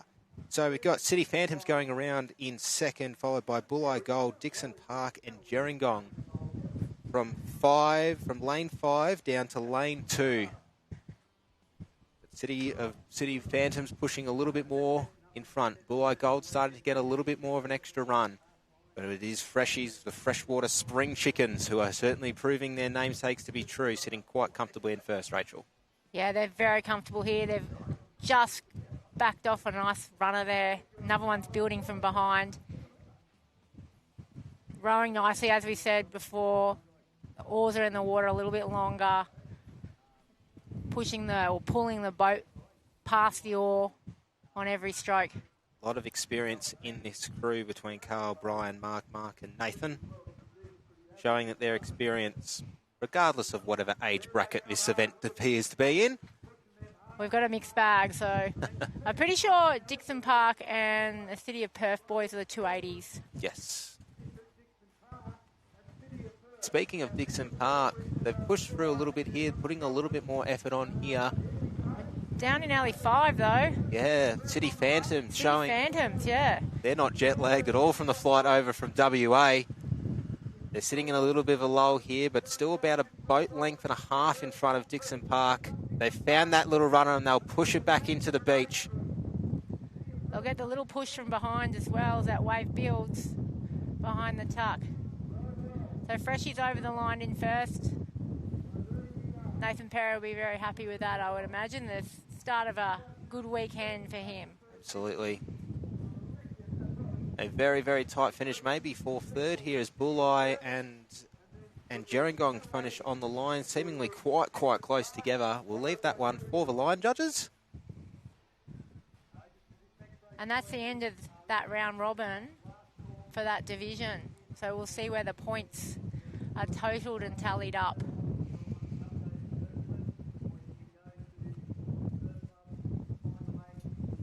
Next up, for round 3. 240. 240s. Noosa Head Concords in alley 1. The South Curl White Bread in alley 2. The North Narrabeen Fogs in alley 3. North Cronulla Coffee and Donuts in alley 4. The Alexandra Headland Brass Monkeys in alley 5. And the Grange Team Old Bulls in alley 6. And returning as we sort of see the results from the 160, from the 280, Freshwater finishing first. City Phantoms managing to get second there after a fantastic run towards back 10. Dixon finishing in third. And then Gerringong and getting the better of Bulleye at the back end of the race there. I'm sure those boys will be happy with their rowing and they'll be quite happy to go to the bar. I think so too. In this weather, I've just been down on the beach in between commentary and it's pretty fresh. It's been raining. Jackets are on. Very, very diplomatic of you, I think. Yeah, it's very fresh. But then I returned back up here and the commentary's absolutely covered in water. So it's been a mixed bag of a day. We've got the next heat on the line right now. Wait, and off they go. Absolutely. Noosa Heads in alley 1, South Curl White Bread in alley 2, North Narrabeen Fogs in alley 3, North Cronulla Coffee and Donuts in alley 4, Alexandra Headland Brass Monkeys in alley 5, and Grange Old Bulls in alley 6. The crews start to go out. It looks like the White Bread of South Curl have had the best run out of these crews at the moment. Noosa Heads are on screen at the moment, pushing through, sitting in probably second at the moment. They're only about a boat length, maybe even half a boat length behind. Half a boat length to a boat length behind South Curl. But it's going to be sort of seeing a bit of a mixed bag. We can't really tell which alley is the best alley. But it's just about pushing through that initial break and trying to get out, especially with this sort of rising tide and the sand that's coming through at the moment. Oh, absolutely. There's no favourite alley today, which is refreshing. You're not going to jag a Death by Alley 1. So it makes it fair. It makes you hunt those runners coming home. Try and maximise the opportunities. Wells pushed down a little bit, so it's a little bit more of an even race as these crews start heading towards the second quarter of this race. I don't know, Tate, I feel like the wind's dropped a bit. It has. I don't like to jinx it. Oh, well, I think you might have jinxed it, but we'll wait for a few minutes. It just seems to be a bit smoother out there. It's not as choppy as it was previously. A little bit more sunshine coming from the south part of Sydney. As looking out towards Cronulla. Yeah, there's some blue sky there. They may have a bit more opportunity here to get, a little bit more flat, good water for a couple of strokes and maximise that. It's deceiving on screen. South Curl starting to go around in alley 2, finishing quite comfortably sitting in first. They'll start trying to hunt the swells coming through with Chen, John, Peter, Robert and Chris sitting in sweep at the moment. Going around in alley 2, it's the Noosa Head Concords, but also I might have missed the head at the back there. The Grange Old Bulls are doing quite well. Yeah, don't discount them. They had a great race in round 1. They were hunting from the get-go. So it will be crucial placings for this third round in terms of where they finish on the point score and who finishes in the medals. Absolutely. It's going to be a push here. Good representation from South Australia here with Grange and Darren Hocking, Titan Rocks in Alley 6. But it is a battle between these two. Alley 6 of Grange, Alley 2 of South Curl Whitebread. And South Curl have managed to pick out a little bit of an extra runner here. They're starting to sit comfortably on this little runner. That nose is down. They've come through the gate cans first. In second, it's looking like Grange is holding quite strong. The drone footage is back up here. Another runner building down in Alley 5. Absolutely. The Alexandra Brasso. That'll build behind them too. They've just chopped off that, but there is a wave, a little small wave forming. Let's see if they can pull onto that. South Coco getting the all-important 10 points from this race. Grange sitting as well in Alley 6. Pushing through, very nice. It's called them easy, Darren Hocking. Brings it back in. That's a great row. Seems like the... Hey! He went for a swim? He went for a swim, but they had the 4. It's going to be very tight here. Tight across the line. A little bit further ahead. We'll wait until the results come out. You could see in that last part of the race, though, there was quite an even wave in the southern alleys that started to form that they all pulled onto. So it'll be interesting to see what happens in the next few races, whether that dictates placings. And it is a bit of a catch-22 when you've got the alley that might have the rip in it. It makes it very easy to go out, but then there's no help coming on home. Whereas you might get smashed a little bit going out in sort of the heavier alleys. Yeah, but then you get a nice photo opportunity, a nice wave to catch in on the way back.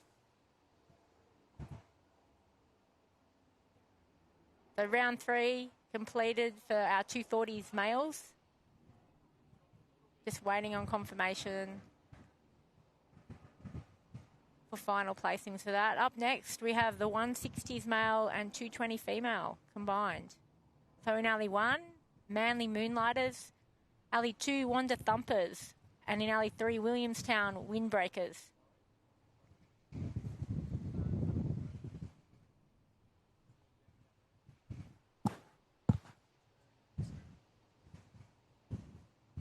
So our Masters are leading the way, starting our competition for the next 4 days. Apparently crew numbers are up. It's a record-breaking amount of crews entered.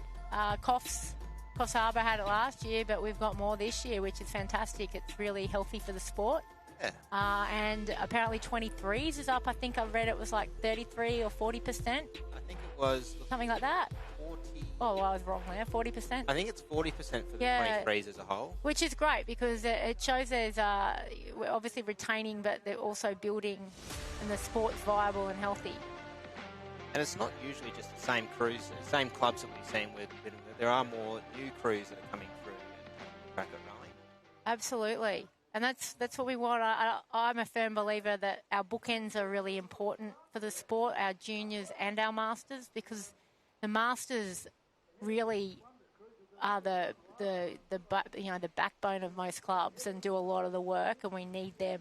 We need them there to set the example and set the tone for the younger crews, but then we need the younger crews to come through to develop the sport into 23s and opens, and the open males back up the percentages, which is really encouraging. Yeah, it's been a fantastic push, and I think that comes down to not just here at these national events, but from the state level as well, pushing for more crews to come through into the open. As we sort of see here, Wanda and Williamstown, the battle in this race here for the 160 male. Wanda showing that this is their beach. They're putting down the hard yards. Not going to be beaten by a crew from Victoria, although Williamstown, they'd be used to these conditions, the unevenness of the Williamstown beach, and dare I say, maybe a touch of a bay wave in here. A little bit of bay conditions happening, isn't it? But Wanda just looking very measured there. Locking on at the catch. We'll for sure see these crews potentially rowing in reserves tomorrow, so it's a good little test of their endurance, just to see what these positions are like. Wanda starting to go around the yellow can in first with Garth, Dean, Andrew and Matthew in that crew. Williamstown, Marcus will bring them in. A nice turn in from Williamstown. Wanda on a little runner there, just coming out of the can. Here comes another one behind Williamstown. They can just straighten up a little. And they'll start. They won't catch this one here, Williamstown, but they'll be in prime position for the next one. But Wanda has now started to push very, very far ahead here and just rowing, like you said, Rachel, quite measured and just letting that boat run that little bit extra time just to catch those little runners as they're coming through now. Yeah, you want to sit back at the finish and really control that slide back to the next stroke, back to the catch. And take those shoulders all the way back into the bow. Let the boat run as far as possible on every stroke. And the Manly ladies are just out of shot, but they're coming back in. They've turned their can.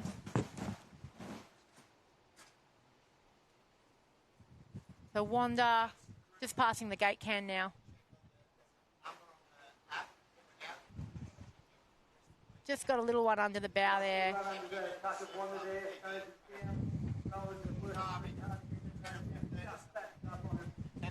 And we've got Williamstown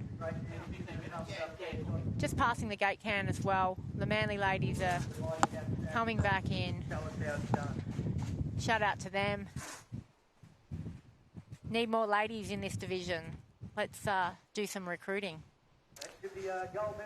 Great sport for females. It is. Yeah, It's been a bit passionate about that. I think women of all ages, because it just empowers that strong body image and resilience and empowers them. I think like what you were talking about earlier as well, having that having those really good role models in the sport, and I think that our masters women are in prime position to do so. Oh, absolutely! It's important for our junior girls to have those role models coming through, especially in the world of social media where there's so much. Emphasis on body image, etc. It's what I love about surfboat rowing. You can be doesn't matter what shape or size or height you are, you can get in a boat and have a go. Yeah. And I think that's really important. It's a bit like rugby. Yeah, it's a position for everyone. So, great for young females. And I guess the thing is too, they row exactly the same boat, the same equipment, as the males. Yeah. And not as strong, a bit lighter, but they go out in those conditions and have a good crack. Yeah. And some of them, can really move a boat.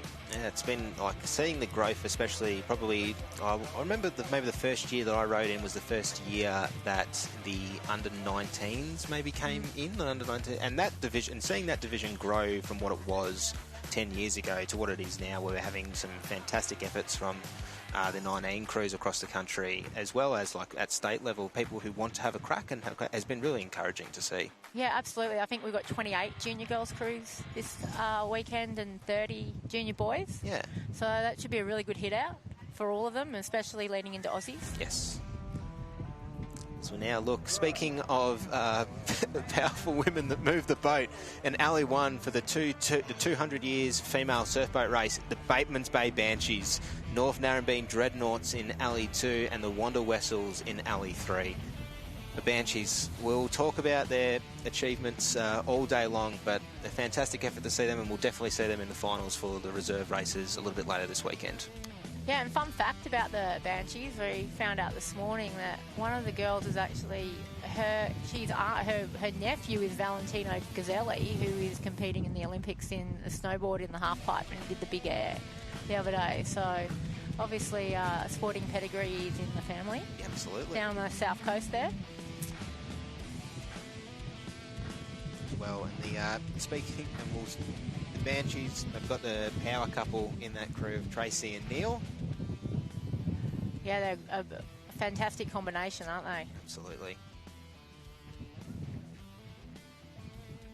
I think Bateman's in the past have done a bit of recruiting from Canberra for rowers, for Stillwater, etc. Yeah. But these girls are amazing. Full kudos to them. I believe it's them and Browley do the same. Yeah, as Browley well. as well. And Browley on the build. On a side note, they did really well at the country championships. Obviously boats weren't involved, but they're on the build, which is, fantastic for a small club like that. Country clubs, they struggle to find the numbers because we just don't have the population. Absolutely. As that race started to get out, North Narrabeen had a little bit of trouble getting out there, but Bateman's Bay showing that this might just be Masters and they might be looking to the reserves, but they are not letting the foot off the gas here. Very, very nice start from them as they're building away from here now. They're rowing extremely long, really nice and controlled.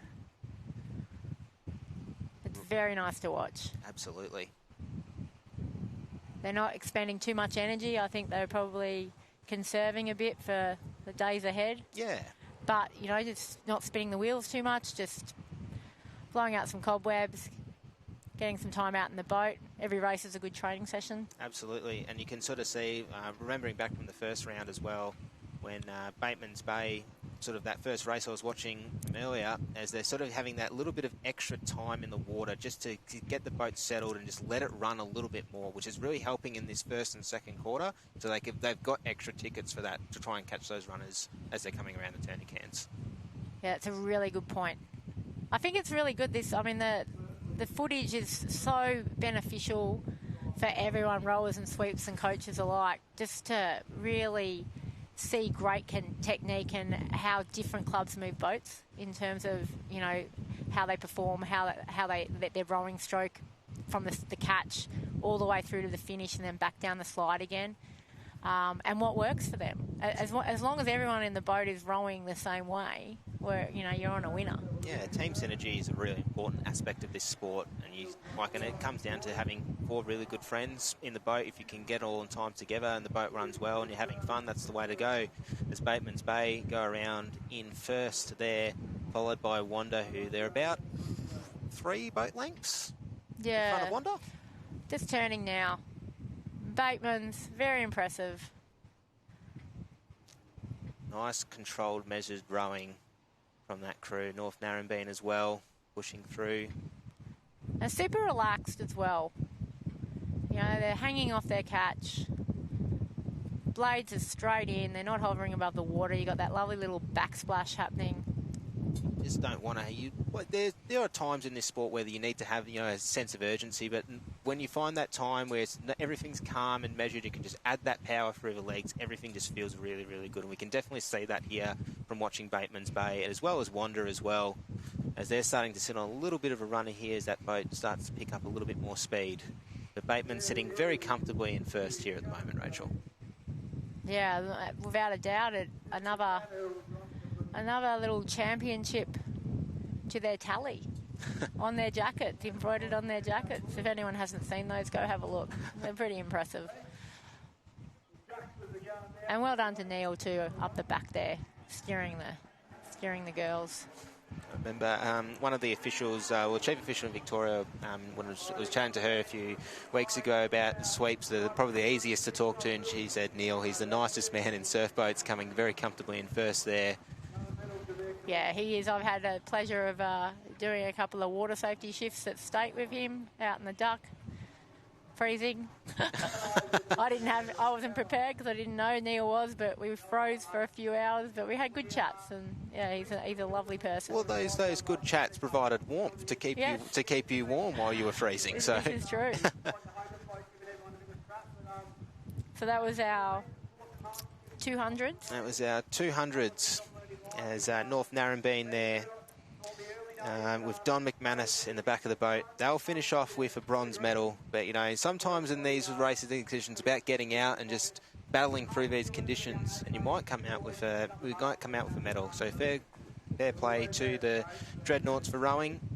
Lee, Julie, Laney, and Kerry, Don and Don's daughter Kerry. Oh, that's fantastic! Another family combo. Yeah. It's a great thing about this sport. There's not too many sports that you can compete at a high level with family members.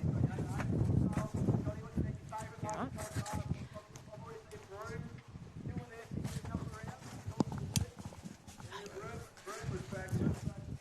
Coming over all the way over here, but there's been some solid racing. We've got next race, mate. But next up, we've got our 220s male, Heat 1. Well, the first two rounds rather, have been pretty tight. There's some good crews here. You got your Cab Savs who are looking the goods. Crescent Head, the boys from up at Kempsey Crescent Head, they got down at midnight last night and rolled a swag out next to the boat and had 5 hours sleep. I will say we've also got an announcement from the competition referees for the rest of this weekend. There should be a number on the ASRL social media that you call in to check in. Please make sure that you do that well before. If you're here at the Wanda Surf Lifesaving Club, there's also an opportunity for you to do that in person, just behind the surf club on the city side of the beach. So 220s, Heat 1. On the line, we've got in Alley 1, Kempsey Crescent Head. Alley 2, Currumbin Spartans. Alley 3, Surfers Paradise Sea Dogs. Alley 4, Talabudra Cab Savs. And in Alley 5, Mollymook Mavericks. The first of two heats in this race here. We saw that it was a bit of a battle between Talabudra and Kempsey Crescent Head in the last round. It'll be interesting to see them go at it again. Surfers Paradise Sea Dogs had a bit of trouble getting off the start with Jeffrey Case at the back there, with Scott, Mark, Warren and Derek. As those boys are in there. Pretty even start. Surfers Paradise starting just a little bit further behind, just because maybe they've found out a little bit of that hole in Alley 3. Currumbin were in quick. And we're in very quick. As were the Cab Savs. And Crezo is just sitting off, just behind. David, Sydney, Richard, Stephen and Will McDowell in that Currumbin boat. The Spartans are looking, but Talabudra showing once again the power of work that crew does. But there's pretty even. Currumbin's going through the gate cans in first, followed by Crescent Head and Talabudra, and then Mollymook in fourth, and the Surfers Paradise Sea Dogs in 5. Very controlled rowing going into the second quarter of this race. Currumbin's sitting. I was just about to say that. Yeah. Currumbin's just in front, just got their nose in front. Yeah. Certainly a battle here between these 5 crews. But Currumbin and Talabudra doing very, very quite well to try and push through these conditions. As the swell, you can sort of see, starts to pick up a little bit, which make the runners going back home very interesting. If you can catch on one, you can stay on one. It'll help your help try and get points for the final in this heat here. Yeah, every place counts. So there's 10 boats in this division. I imagine they dropped 2. 6-boat final? Oh, sorry, they're going to, I was thinking semi. Yeah, they dropped 4 out. The Crezo just dropped off here. Mollymook are having a really great row. We saw talking about country clubs earlier. Mollymook is a perfect example of this. Absolutely. Going around in third, but it is a dead heat for first and second between Currumbin and Talabudra. Will McDowell with that boat there as the nose starts to go down. Good turn from Crezo here. Absolutely as well. Great turn. Really, Mick, Megaloconomus, that's one's for Phil. can't pronounce it. Yeah, great sweep, Mickey's. Lots of experience. Here they are. They're on a run here. They're snuck in front of Mollymook. But anything could happen coming home because these runners aren't even. They are not. But you said the bit of the south area is probably a little bit more even than the north area. So Currumbin's going to try and get a little bit further ahead as they can. And look, Crescent Head's starting to make the play. They're trying to get that nose down. They might just be able to. But they've dropped off it, and now Currumbin and Talabudra are sitting on the same wave here. And now they're putting in the Cab Savs. You can see if they picked up the rate to try and keep up. And they'll drop off the back here as well. So it's going to be, might be potentially very, very tight for fourth. Mollymook making a play in Alley 1.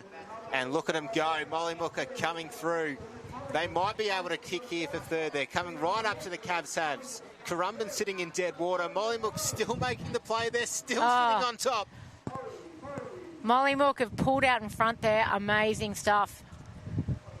They were sitting back and forth there. Absolutely. Country clubs represent there from Mollymook. I'm all about that. Well done, Mollymook. And then it looks like between Currumbin and Tally. Second and third. Crescent Head's getting a nice little wave in. But you could see in that race, Crezo snuck. They were sneaking forward and then they just hit dead water out in alley 1. What an effort from the Mavericks in that race from Mollymook. Paul, Kevin, Brent, Russell and Martin Drysdale at the back of the boat. They were sitting in fourth and they battled in to try and get there first. As we're having a commentary change in here, I'm dropping out and Phil Stefato will come back in. Welcome back, Phil.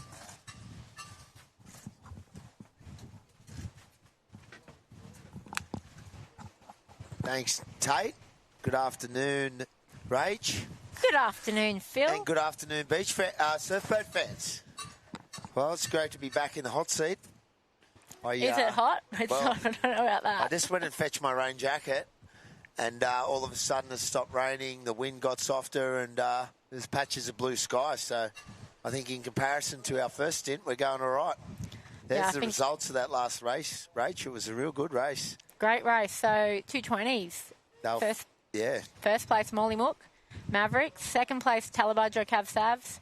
Third were Currumbin Spartans. Fourth, Crezo. And fifth, Surface Paradise Sea Dogs. And they're all fighting for a spot in the final. In that division, there's a few finals later. Yeah, it'll be interesting to see what that point score ends up like. Yeah, how it all ends up, and all those positions are important. So we got the second heat starting in the 220s. And you see here the Hooter in the background there now. And in Alley 1, it's the North Cronulla Corros. In Alley 2, the Williamstown Water Rats. Alley 3 in Bulli Gold. Alley 4, the North Narrabeen Trippers. Bilgola OG in Alley 5. So, as we said, all the points in this race are going to be important to work out who's in the final of 6. And North Cronulla are out in front, just in front of Bilgola. Yeah, the heat's come up now in this third round. They've all had a couple of rows to feel the conditions, and I do say the conditions slightly got improved. So less wind, bit more bounce on the course from the wind, and the swell expected to come up a bit throughout the afternoon. But right now it's a great racing course, and you see North Cronulla Corros there setting a good tempo out in front in Alley 1. And that's with Adam Purdy, the great man from North Cronulla, on the back of those. But Bilgola OG's up in 5, also getting a wriggle on. And that's with Norm Pounder, and Neil Jones is the sweep there. Pounder at the stroke seat there. It's nice to see Bilgola coming back into the 4 too, like with their crews. Their crews back on the beach. Couple more young juniors and Colts crews, and they're having a little revival down there, which is good. We need more clubs back in the game, Phil. Well, I'm doing my part. I know you are. I'm doing my part too. Yeah, no, we're all doing our part. That's it. We're loving the sport. We're lucky to do it. We're lifesavers first and foremost. But yeah, it's great to see a revival of clubs in the city and country clubs, because it's a lot harder for you guys with numbers, obviously. But yeah, you guys punch well above your weight. We do all right. We're staying at South Maroubra, and I was talking to the president, and I asked him how many patrolling members they had. 450. I was like, what? You could probably find better people. No, I can't bag the president down their stretch. He's a bit of a legend. Hey. It depends on who you ask. I spent 15 years there. I know I've you got did. my own comments. I'll leave them for off the broadcast. Anyway, my point is that they have a lot of patrolling members. Yeah, they've got 1,300 nippers. Yeah, I know. So crazy stuff. It's a machine. So if you can't get a boat crew out of that, there's something wrong. You got to be able to get boat crews out of that many nippers.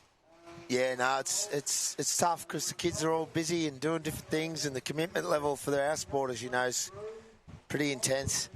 Oh, it is. Well, you can't row a boat if everyone's not there. And, you know, you need to put it together a couple of times a week in the gymnasium. But we have a race on our hands here. We have. And it's the Williamstown just edging ahead of North Cronulla. And up in Alley 5, not far away, is Bilgola on a runner there. And we'll see as they come towards through the gate cans. It looks like Williamstown in the centre of the field, Alley 2, getting through first in the gates. Just to North Cronulla. It's North Cronulla down in Alley 1 there. That's what happened to Crescent Head in the previous race. It's just a little dead there. You see cleaver blades used by the Williamstown team. They've got those more Stillwater-style cleaver blades on them, catching a lot of water. They're in time, these boys. They look good, Williamstown, chasing another run. But here's Bilgola in 5H, and they're sitting easy. Alley 5. Three crews up front. It's Bilgola, Williamstown, and North Cronulla. We'll leave it to the judges thinking Williamstown's in front. But let's wait and see about these points, and let's find out soon who will make the final, the big dance, 220 years Australian ASRL Open final. Bulleye coming across the line there. And then North Narrabeen's just going to come into shot to come in 5th. So that was the second heat of the 220s, round 3. 200s are up next, heat 1. To 200 males. In Alley 1, we have Dicky Beach Flashbacks. Alley 2, South Curl Love Rocket. Alley 3, Maxwell Scott's Head Deckies. Alley 4, Browley Surfers Mixed Grill. And Alley 5, Janjuk Rams. Well, another good race here. Great race. Couple of heats in the 200 years division as well, so they'll be pushing for a final with all the points important. Getting through this racing. And shout out to the work party for getting us on the beach. Shout out to Sutherland Shire Council for their support. Can't do it without our local councils. It's an enormous feat. It's a big event with a lot of people. A lot of competitors, a lot of spectators, and you need all parties to get involved and cooperate and connect to make it all happen. Yeah, so we would like to acknowledge the Southern Shire Council. Their ongoing commitment to community sport, coastal activity and surf lifesaving plays an important role in making events like this possible and showcasing the Shire's incredible beaches and local community. It's fantastic to be racing in such a great coastal environment, and we thank the Sutherland Shire Council for helping support surf sports across the region. We'll shout out to our event partner, the Surf Boat Brewery, proudly supporting our event and providing post-race refreshments. And here we go, Rach, on the line. More of an even start line now. I think the tide's gone low and now working its way back up. And the gun's off. Off they go. A good start here in Alley 1 for Dicky Beach. Great start out of Alley 1 for Dicky Beach. From memory, they were flying in the first heat. So 15 minutes till the low tide. And we're working our way back up high. So Dicky Beach, the Flashbacks in Alley 1. Alley 2, the Love Rockets from South Curl with Zulu on the back of that boat. In Alley 3, Maxwell Scott's Head Deckies with the great Scotty Edwards doing a job there in a nice Perry vessel. Alley 4, you've got the Browley Surfers and Janjuk up there in 5 also doing well. I can confirm Scotty has had the whip out. Yes. I had a bit of a laugh after round 2.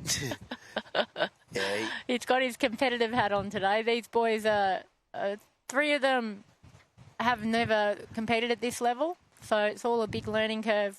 Oh, that's excellent. Simon O'Rourke in second bow has won gold here and Aussies in the 200s and state. So he's bringing his experience in as the super sub today. That's good for the boys in the middle and help Scotty too today in these conditions. But it's the boys from Dicky Beach on the sunny coast. Floody on the back, doing a great job there. Yeah, they're looking nice and controlled. Look at them. They sure are. As we said, conditions pretty challenging. And the bump out the back now, you see those noses going up and down. So your blade work and your catch timing, all important. But Dicky Beach getting out to that first can, turning first on the green. Then it's into the South Curly crew and Janjuk up in Alley 2 and 5. Back to Scott's Head and Browley. Nothing in it now. Yeah, it's tight. Janjuk, they're in a good position here down in Alley 5. It seems to be they're getting a good run of the wave down in that southern alley. There you go. Yeah. Example right there. Good long runs, big pieces of green water that you can sit in for longer strokes than maybe down this end in Alley 1. There's something coming through the middle. Very tight for these 3 boats on screen, the 3rd, 4th and 5th. Yeah, but Dicky Beach at the moment showing a clean pair of heels as they look to connect this little runner again and send that nose down into that trough with the tuck lifting up. Just falling off the back now. Now Janjuk as well, like you said, Rach. Nice run there, and they're coming to the tail of Dicky Beach as Dicky Beach find another one. They're lifting their rating there. Wow, they've just exploded on that little run, Rach. They sure have. Really like that. They've got those really nice straight arms out at the catch, hanging off it. Yeah, it's the way to go. But Janjuk aren't giving up, No, and they're they've not. caught them. It's going to be close, Phil. Sure is real There's close. something building. Well, it looks like Dicky will just be on this little wave in front, though. All important positions. Wow. Looks like South Curly and Browley coming across together, and then Unhappy Jan in 5th. The Whipmaster. The Whipmaster. Himself. He will be... he's a good fella, isn't he? He doesn't get cranky very often. No. If you make him cranky, you must be really trying. That's right. One of the greatest. As we see the course is taking shape down to the left-hand side. We've got the Lullabar and Metropolitan Crown. While we take a break, we will recognise our official merchandise partner, the Regatta Shop. You can get all your gear down here. They're open at the moment.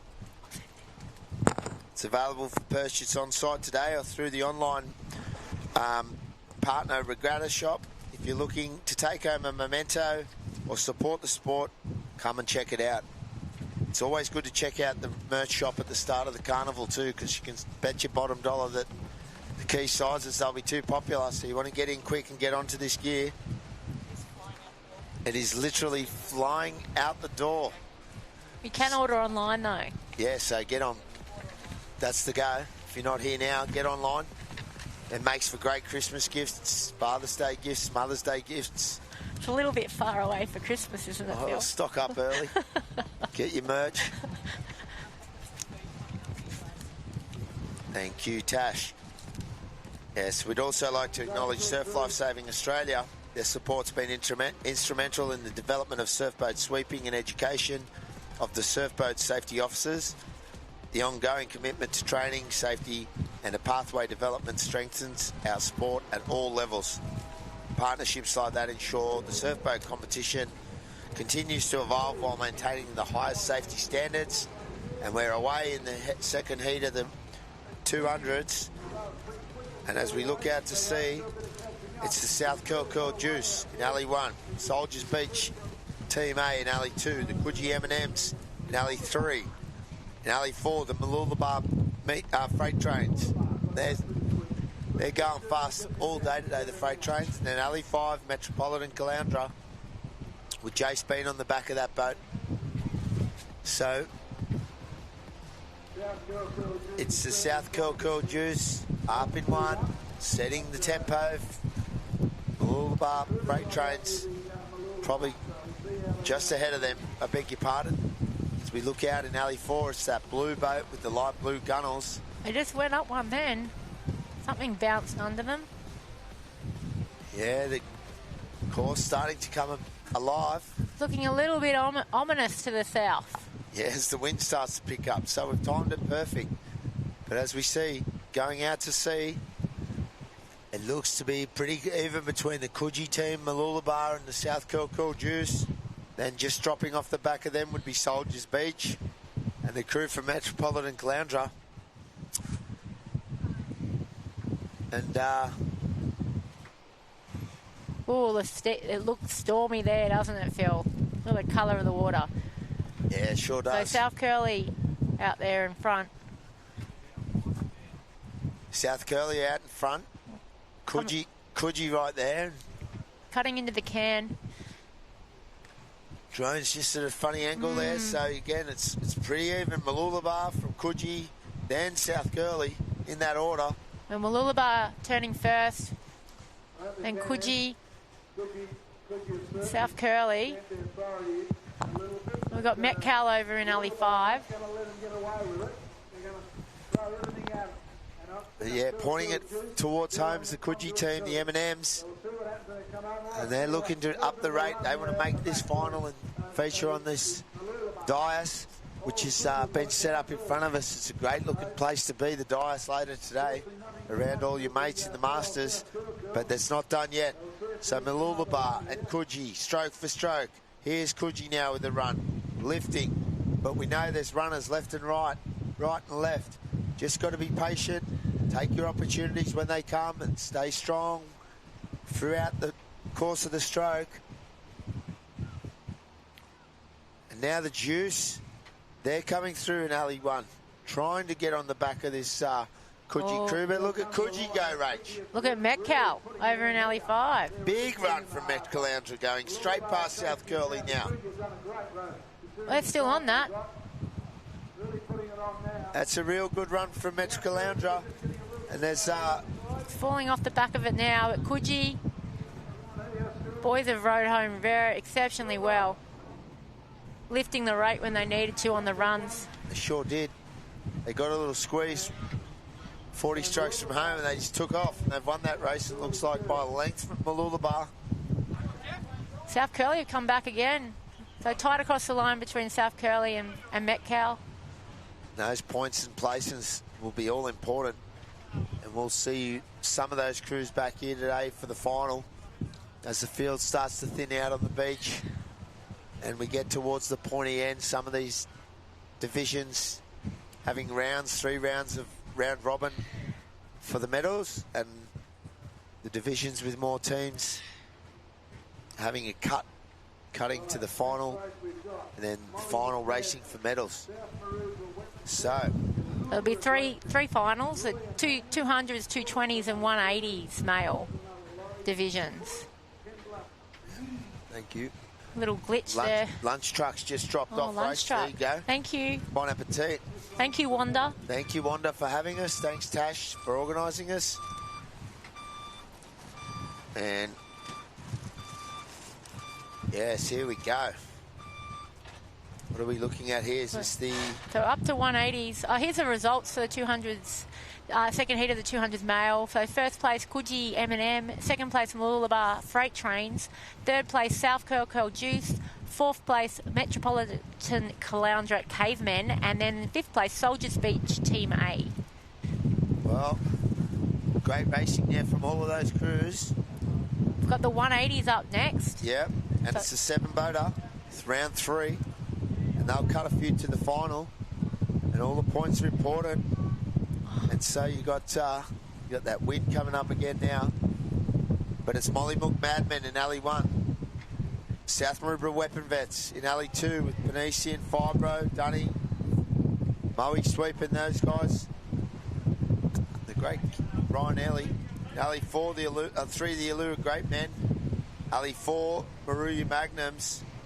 Alley 5, the North Cronulla Perds Masters. And alley 6, North Cronulla Lorries. And then in alley 7, the Port Kembla Blues.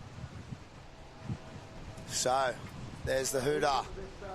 All crews getting okay away. There's a little wave to negotiate. A few crews getting smashed. All getting out to sea now. See South Maroubra there making the best of it. The Weapon Vets. They had a pretty clean start. They're fast starters, the boys. They've come together as a newly formed crew, but they're all great mates. It's a famous name, the Weapon Vets. What's the background of that, Phil? Oh, we had a good crew back in the day. We just fancied ourselves. They were weapons. Oh, so now you're just vets now. So they're just weapon vets. Yeah, fair enough. Was lucky to win the 140s Masters Gold with the boys back in the day, a few years ago. So you see now, though, all crews coming up to South Maroubra, and it's pretty much a line of 6 boats, with the only crew just dropping out a shot there was Mollymook. So South Maroubra closest to us, from Allura, then Maruya, over to the North Cronulla Purds team, then to the North Cronulla Lorries next to them, going stroke for stroke, and then Patterson and the Port Kembla Blues with some familiar names there. A couple of his old A-grade men there doing very well, Choicey and Big Mitch. There's nothing in it, though, at the moment. We'll see about this final race and see what happens. It's going to be a fight across the line for those points. Sure is. It's across the day. I think there's been a few results gone up and down either way. I know South Maroubra's had a couple of good results. They got a win in their last race. You want to get that win, Rach, to get the extra points. Yeah, Allura rode really well here in this race. I think What they got a race. 5th in the first heat. Possibly the closest of the day, Rach. Yeah, I think Wilco would be very happy with that. I was talking to him before. So he's obviously had a chat to the fellas and... Give him a bit of a rocket. I think so. Said, we're racing at home, boys. Let's get this done. Let's get us on the dais. So they're within striking distance now. They're leading from South Maroubra. Not far out of them is Maruya and North Cronulla Purds. And it could just be the angle of the drone, because they were all pretty even at the turn, and there's South Maroubra lifting the rate, the weapon bets. Ryan Ellie setting the tempo. Mark Ingle-Moe, Moe at the back. There's Wilco now, the Allura great men. These boys have raced against each other since the juniors. They've raced Allura in our branch for many years, and there's Allura going through them. There's history there. There is, and they've just picked up a length on the field, Allura, coming through the gate cans. And North Cronulla over in Alley 4. 5. With 5, yeah, sorry, because Mollymook's in Alley 1, Yep. Oh, they lifted the rating, North Cronulla. Trying to get that bow over that little bubble, just sitting up. Nice from Allura. A really good row. So it will be interesting point score, Phil. Because it's not done here yet, race 2. No. North Cronulla coming against their other North Cronulla team. South Maroubra for the line. Oh, big crab there. Got a crab in the bow there. Is that Panisi? Was he watching his haul? We'll find out later. The camera will save it. There's Allura. Oh, Big Steve there will be happy. He'll be a happy man with that row. See the boys in the background, a couple of North Cronulla crews and Maruya. And here come Mollymook. Mollymook Madman. So not the place you want to be on that one. No, not ideal. But we've all been there. Absolutely. It's the beauty of the sport, isn't it? Oh, swings and roundabouts. Yep. Again, there's always, even within the day, some races you feel like you're on, and others feels a bit wobbly, and these are the sort of conditions that can unsettle crews, especially if they're not used to training in this sort of inclement weather. Oh, I think it makes a massive difference if you hit the ergs instead of going out and this sort of stuff. It does not do you any favours. Yeah, that's correct. So we're hoping you're enjoying this live stream coverage. We're certainly enjoying commentating it. National event, and there's the results of that one. Allura in first, South Maroubra second, the North Cronulla Lorries from the North Cronulla Purds in third and fourth. Nothing in it from Maruya, then Port Kembla. So, yeah, we'll see about these points and come back to you for the final. But it's going to be a ripper final because there was nothing in it at the turns. It was close to the finish. This sort of course is dishing up runners left and right. Low tide's just about done now, and we're working our way back up to the higher tides. So the next race is 180s female. So we've got in Alley 1, Allura Salties, Alley 2, Dicky Beach Dreamers, Alley 3, Queenscliff Shipfaced, Alley 4, Wombrel Wasabi Warriors, Alley 5, Altona Western Bells, and Alley 6, Browley Surfers Griffin Braves. Well, who do you like on this one, Rach? Well, Queensy, you've been looking pretty good. I didn't see their second race, but in the first heat they looked pretty controlled and pretty On the money. Pretty comfortable. Pretty comfortable. Rowing reserve women at a high level.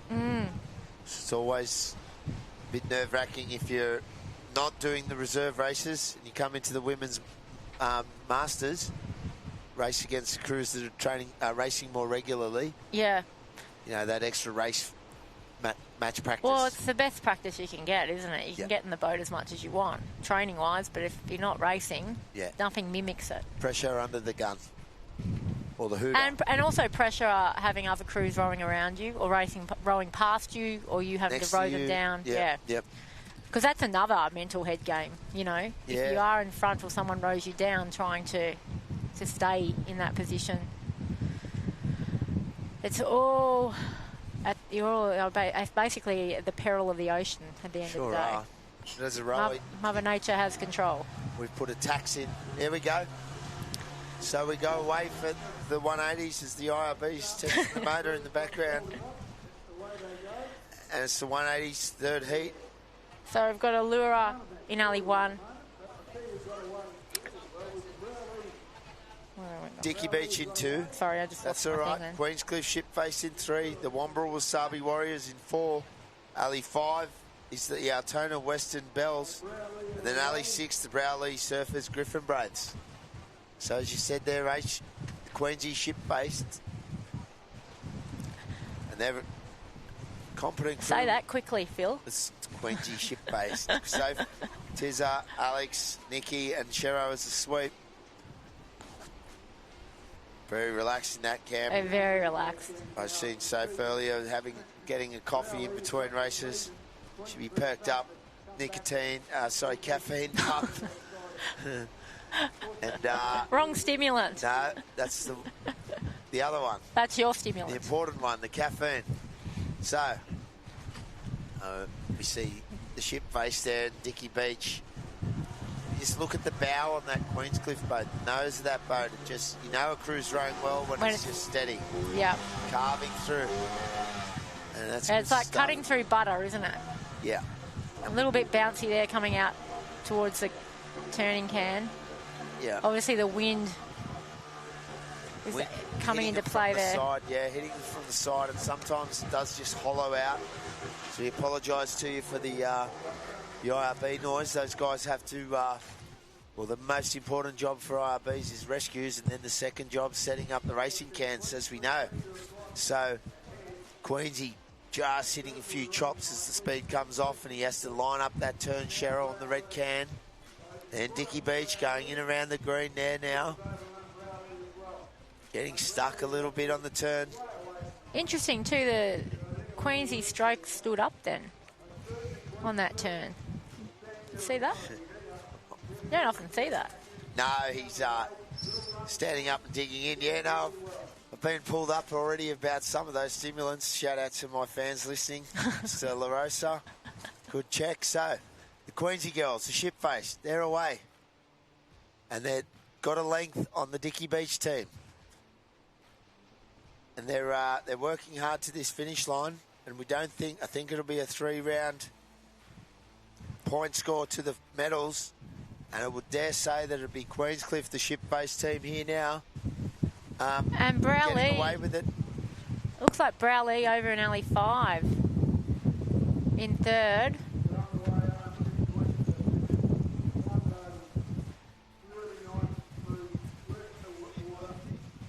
Doesn't seem to be as much life in the water, Phil, as probably in the last half hour. A little bit there. Queensy on a nice run there. Rowing super relaxed like those Banshees. Yeah, they basically go head-to-head in reserve women, the Banshees and the Queensy ship base. But look at Dicky Beach coming back over the top. They are coming back. They're sitting easy now, side by side. It'll be a tight finish. Row across the line here. Oh, who's going to have their bow in front? Wow, what a great finish that was. Great Both finish. crews across the line when they sort of saluted, but good effort from those crews. Queenscliff doing a brilliant job, leading from start to nearly finish, we think, but we'll wait and see for the judges. Here comes Browley. So good to see Browley with a few crews as well.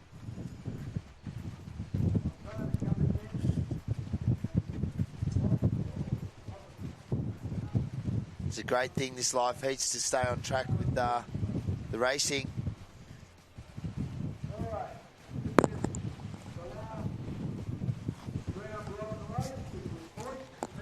Shout out to our tech team, keeping us sounding honest. And it's going to be just going to be a little bit of a reshuffle with some of the commentary team repositioning themselves, and then joined back in business here by Tate. Called him Nate once, that'll do. Just once for the year. Tate, welcome back. I feel like I'm being called Tom a few times as well. It's a compliment to me. I don't know how Tom Barrett from Queensland feels about it, but big 6'8" Tom. Shout out to our man. Yeah, I don't mind being confused for a 6'8" individual. Right on. So, as we look in, just going to set up. Out to sea there now. And it's the 160.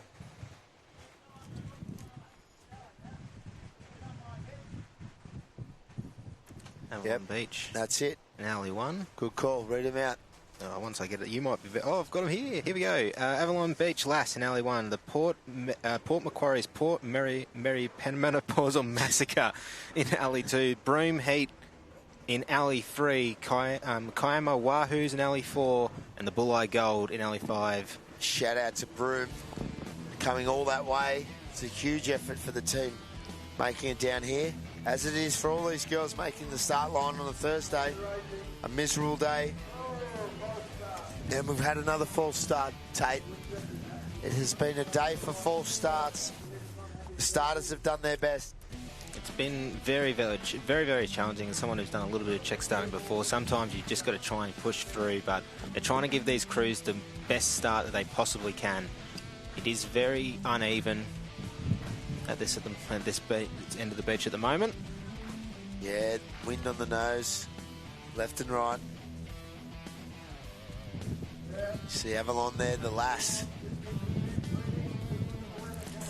And yeah, it's still howling now, ladies and gentlemen. You see behind us bands of clouds coming and going.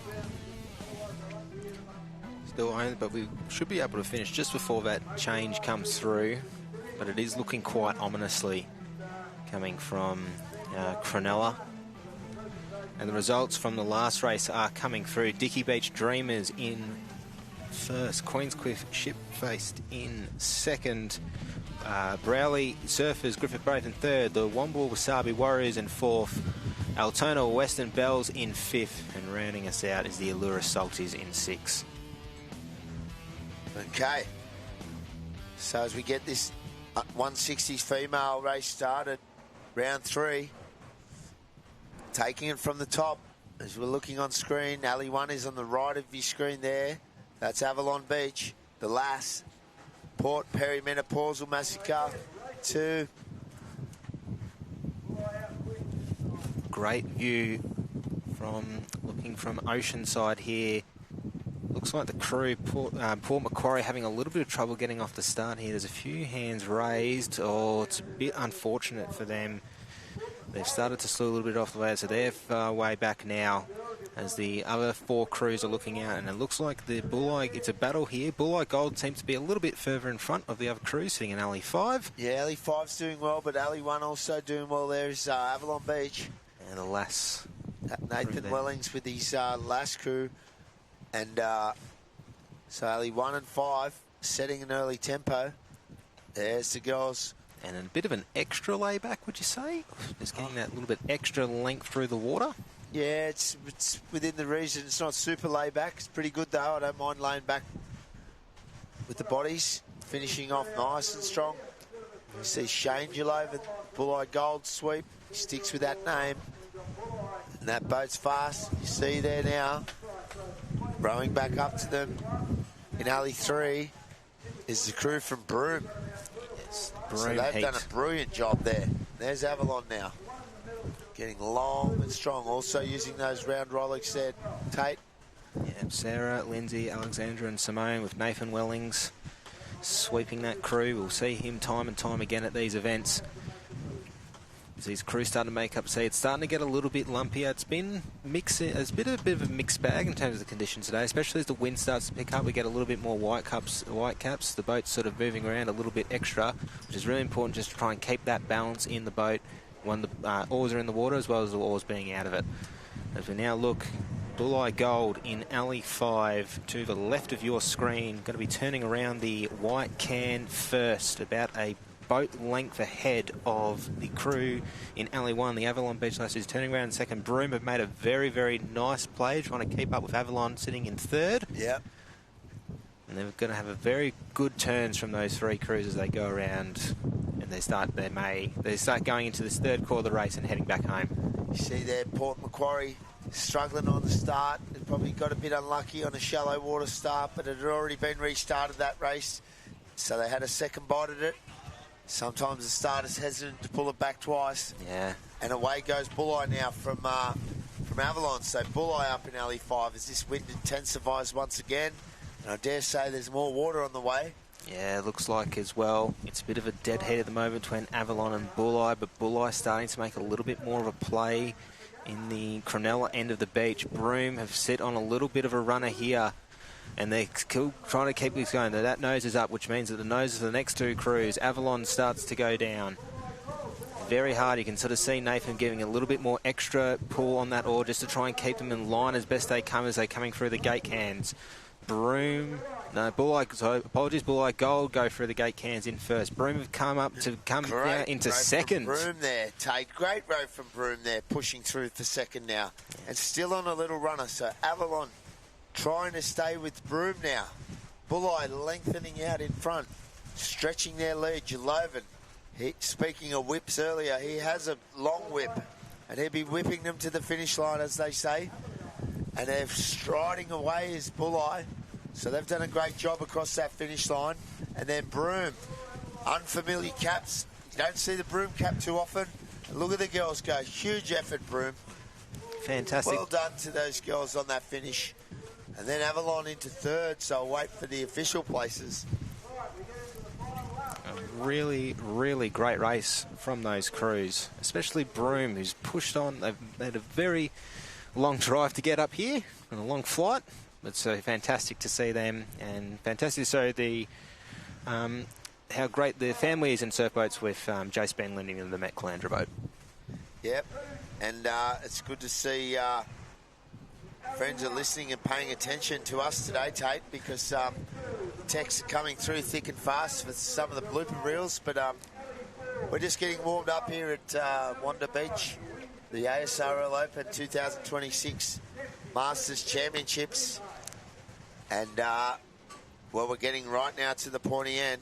I will say, with this weather, if you want to maybe get some new merchandise, the regatta shop is open at the Surf Club here at Wanda. Want to get some new merchandise? They do a fantastic effort to getting a lot of stuff. I'm wearing a long sleeve top just as an extra top in case it was getting a little bit extra wet here today, and it's done me a world of wonders. Yeah, I think the run back to the car to get the rain jacket was a good call by yours truly, Tate, and well, it hasn't rained since, so as we see here now. Conditions. Results from that: Bulleye Gold finishing first, Broome Heat finishing in second, Avalon Beach Lass in third, Port Mary Penopausal Massacre and finishing in fourth, and the Kiama Wahoos finishing in fifth. A really lovely spread of crews as well. I think that we've seen, like I was chatting to Rachel earlier about, we see a lot of the established clubs coming up here, and the numbers in this sport are growing. But we're seeing a lot more new crews coming up as well. And like yourself, you're over at Bondi Surf. Am I getting this right? Yeah, Bondi Surf Club. Yeah, Surf Bathers Lifesaving Club, as we're affectionately known, the world's first surf club. And it's good to be back on the beach. So there's the coming in now. It is the final. Wow. Final on screen. 220 years.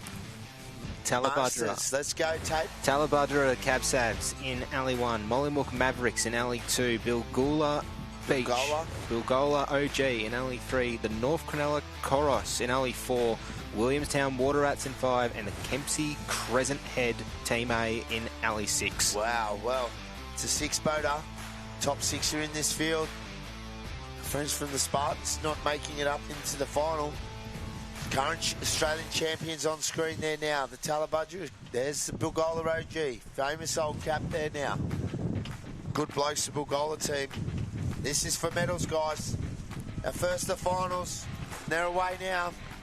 As we see out to sea, the wind's picked up and the rain's picked up. Cab Savs have pushed ahead in front, and it is going to be the course of two bookends at the moment. Talabudra and the Kempsey Crescent Head Team A finished going out in 1 and 2 respectively. Well, Talabudra and Cab Savs have shot out of the blocks. They don't want to leave this to chance. They're going to try and get the lead first to the cans and hold it. Unfortunately, Mollymook just hit a little bit on the snot, on the nose there going out, so they're a little bit further behind. So it's currently a boat race of 5. And as we talk now, the wind has shifted and it's turned more onshore, a bit more southeast in it, so they're rowing back into the wind, and it's been the toughest it's been all day for this final. And you see there, Cottrell, Sticks, Chooky and Swoop doing a brilliant job in that Talabudger boat there. Long and strong. You talk about this is going to be very challenging conditions, but the Cab Savs look like there's no problem here at all. These conditions suit them really, really well. They're long, big guys there, a couple of A-grade champs, former champs. They won everything last year, dead set. Top blokes. And you see there now, they're putting it together in the 220s final. This could be for back-to-back. This could be for back-to-back, so watch your screens here very intensely. You can sort of see the boys here at the moment in Talabudra building a little bit more. They're currently a boat length representative of Bilgola. Bilgola. Yeah, doing the OGs. Kempsey up in 5 also there. North Cronulla and Williamstown not going away. So the only one pretty much out of it, you'd say, would be Mollymook. But at the front of the field, it's the Tally Cab Savs from the Gold Coast. Don Cottrell. Oh, look at that wind. Stroking them away with Sticks, Chook in the middle, the two hard men of the crew, and Swoop the bowman getting around this black can now. As they get around, it's lumpy and bumpy. Oh, it's not their best turn, but they just need to get in and out. It's not the best turn as well, but the hard yards are done here. They'll have the winds on their back. Oh, it is very, very messy at the turning cans. Real tough. It's too bad. Unfortunately, they did get impeded, and that's going to be part of the race, so you can't help that. As Tally Cab Savs need to get back on course here now. You can see now, coming into that turning can, there was a lot of wind pushing back, but now you see the winds following with them. The Talabudra Cab Savs pushing through now. Cameraman can't keep up, Tate. They are moving. Made this happen as this wind comes up again now, and it's intensifying. Bilgola, Tally, first and second. Probably lucky for Tally at that turn. Bilgola didn't have their best turn either. But they have really put the foot down, the Tally boys. They have an extra gear when they need it. And you see that power coming off Cottrell's blade at the stroke seat. With Chooky, his mate, and Sticks in the middle, the two big men. There's Swoop pulling down the middle. And the Cab Savs now. There's a wave filling up behind them as they go through their gate cans. It's pushing really far here now. They're sitting comfortably in first. There's their wave there. You might be able to hear Frank Feltman in the background being very excited from the beach, as you can see the Cab Savs sitting well in front at the moment. Got to push it. There's about 30 metres of rowing to go. Here they come, the Talabudra Cab Savs, back-to-back Australian champions as they cross the line here. Here they go. Wait for this celebration. And 2026, 220-year champions, the Talabudra Cab Savs. What a row from the boys. You see there, they are cooked. They dead set, wound back the clock. And that was like an A-grade performance from the Talabudra Cab Savs. Great rowing there in second from Bilgola. Then to Williamstown, we think, or Kempsey, North Cronulla, and then Mollymook. Kempsey managed to pit third there, just a little bit ahead of Williamstown, but credit where credit is due. These are hard conditions. The wind has now picked up where it had been dropped off for the last hour and a half or so to push through for the last race of the day. It's the Talabudra boys on screen. You can see they're exhausted. They gave everything there. Swoop. There is, well, Don Cottrell Tom's nowhere to be seen lifting that boat, but he's somewhere there. He's just worked his guts out. And him and the boys from Tally Cap Savs, back-to-back ASRL champions in the 220s. And they're going to want to work this form right away up to the Tugan for the double gold. There they are. And there the boys are. There they are. Wow, well done, men. Well done, men. I think it is Rick sweeping there. It's real good effort. Shout out to Millsy. Their normal sweep been injured. There's Cottrell and Swoop. Very gentlemanly like there. The great sticks. And Chucky, Thompson. What a smile that is. The boys are happy. Well done. They're good blokes. That's well deserved. And you see there now Chucky donning those Speedos. Fit as a fiddle. And what a view. Well, moving along now, Tate. We're moving into another final. So well done to Talabudra there in the medalist. Bilgola. And just going to get rid of this for the moment. As we look here, Alley 1 on your screens at the moment, it is the Dicky Beach flashbacks. Luke, Peter, Thomas, Benjamin and Robert Flood in the sweep. Alley 2, Coogee, Eminem, David, Michael, Matthew, Greg, Rod Coleman sweep. Alley 3, the Mooloolaba Freight Trains, Mark, Lincoln, Nick, Scott and Brent Harris in the sweep. Janjuk Rams from Victoria rounds us out in Alley 4. Peter, James Povey, James Edmonds, Anthony and Brett Mazuris. Alley 5, Maxville, Scott's Head Deckies, David, Simon, Ezra Dean and fellow commentator Scott Edwards. Yep. And coming out in Alley 6, the South Curl Juice, Jonathan, John, Michael, Elton and Mark Spiteri holding the big stick. Wow, what a great race this is going to be. These cruisers showed early form. Coogee and Dicky Beach were going stroke for stroke. Mooloolaba with Macaulay and co. Doing a very good job as well today. The first alleys 1, 2 and 3. It's been a bit of pace on in those alleys, and then Janjuk also. Wow, this is a hot race, Tate. This is a hot race. It's going to be very, very, very fun to watch. Very exciting to watch from here in Wanda. Proud to be with you. Very happy to be with you as they're looking out. Wind started to pick up a little bit. The flag's out, the gun is up, and they are off. Coogee is on screen, sitting in Alley 2 here. The M&Ms. Getting smashed on the nose there is the Coogee M&Ms boys. Leary and co. Not slowing them down too much, but up in Alley 5, the South Curl Juice with Elton Mackay. Did you say Dicky Beach flashbacks going back onto the days here? They're sitting very comfortably in first. About half a boat, probably a full boat length in front of Coogee. They had a very nice run out as this field starts to even out past the break. A lot of effort to try and push through this wind, which has come up a little bit more. You can see the white caps on these on the waves coming through. Yeah, this has become even harder now. Right now, they're rowing into the wind, and you see there Dicky Beach and Coogee all pretty tight. As Coogee sort of drifted down a bit, they need to head back towards their can. There's a bit of a gap there we're looking at. It looks closer than it is to the naked eye on screen. But you see there now, it's South Curl Juice, Spiteri up the back. Potentially. Yeah, it is the Juice, Mark Spiteri at the back there. It's a battle between 1 and 2 of the bookends of this course. Might be his friend sweeping that boat. Either way, it's one of the prominent South Curl sweeps. And there goes Dicky Beach. Oh, look at that wind. The wind is pushing back a lot on these crews, but they're just putting their blades in a little bit extra, using a lot of energy just to try and get through, which will make the third and fourth quarter of this race very interesting, but we've got to get through the second here. Got to get to the cans first as this wind, they're going over 2-foot wind chops now, and it is really hard out here now. They'll earn their medals. You see the waves breaking across the noses. There's white caps everywhere, chops left and right, and it's South Curly and Dicky Beach just edging ahead from Coogee in third. The Mooloolabar's dropped off with Janjuk, and then Maxwell into that one, as well as the crew from South Curly doing well there now. Dicky Beach going around in first, followed by South Curl in 2. Coogee goes around in 3. It's a tight turn for Coogee, trying not to impede Mooloolaba Freight Trains. Well, Mooloolaba cut Coogee off and they had to stop, so that's unfortunate there. But you see Dicky Beach didn't really have the same issue, because Coogee were next to them and Dicky Beach has got out of those turns and they're away down this end. Absolutely. And if you're rowing in the windy course, think you'll want to be pointing it down to the windy corner, so we'll see what happens here. But there is South Curl, the Juice. They're trying to stretch it out, trying to catch up on these long runs to Dicky Beach. Dicky Beach doing really, really quite well, sitting well in front. South Curl trying to push it down. They'll sit on a little bit of a runner here to try and close the gap, and they might just be able to here. A lot of power. Coogie's putting in a lot of effort as well. Dicky Beach, though, linking up these runners, and they're still rating nice and high through those gate cans.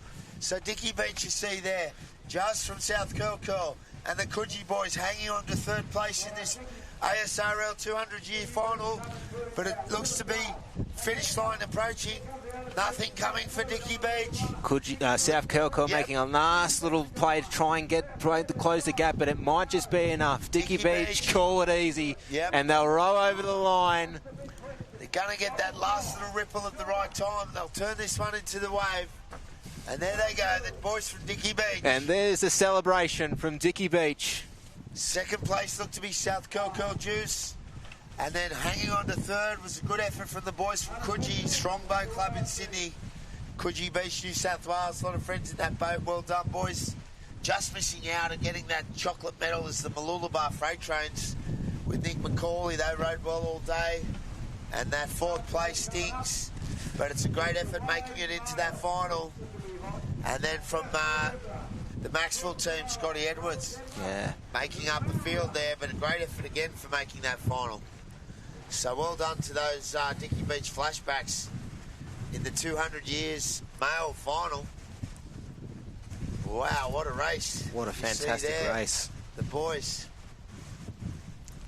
Certainly a great penultimate race that we've had here on day one of the ASRL Open 2026 here at the Masters. And they got their breath back now. Now they're happy. Now they're happy. Real good effort. There's Big Tez Terry in the foreground there. And then see Coogee boys there really blowing.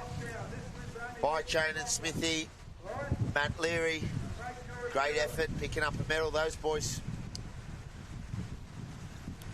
Dicky Beach, great sports. And that's what this competition's all about. Camaraderie, friendships, and catching up with your mates at least once a year if you're still racing. More racing the better, and we thank all our competitors. You see these tents in the background there.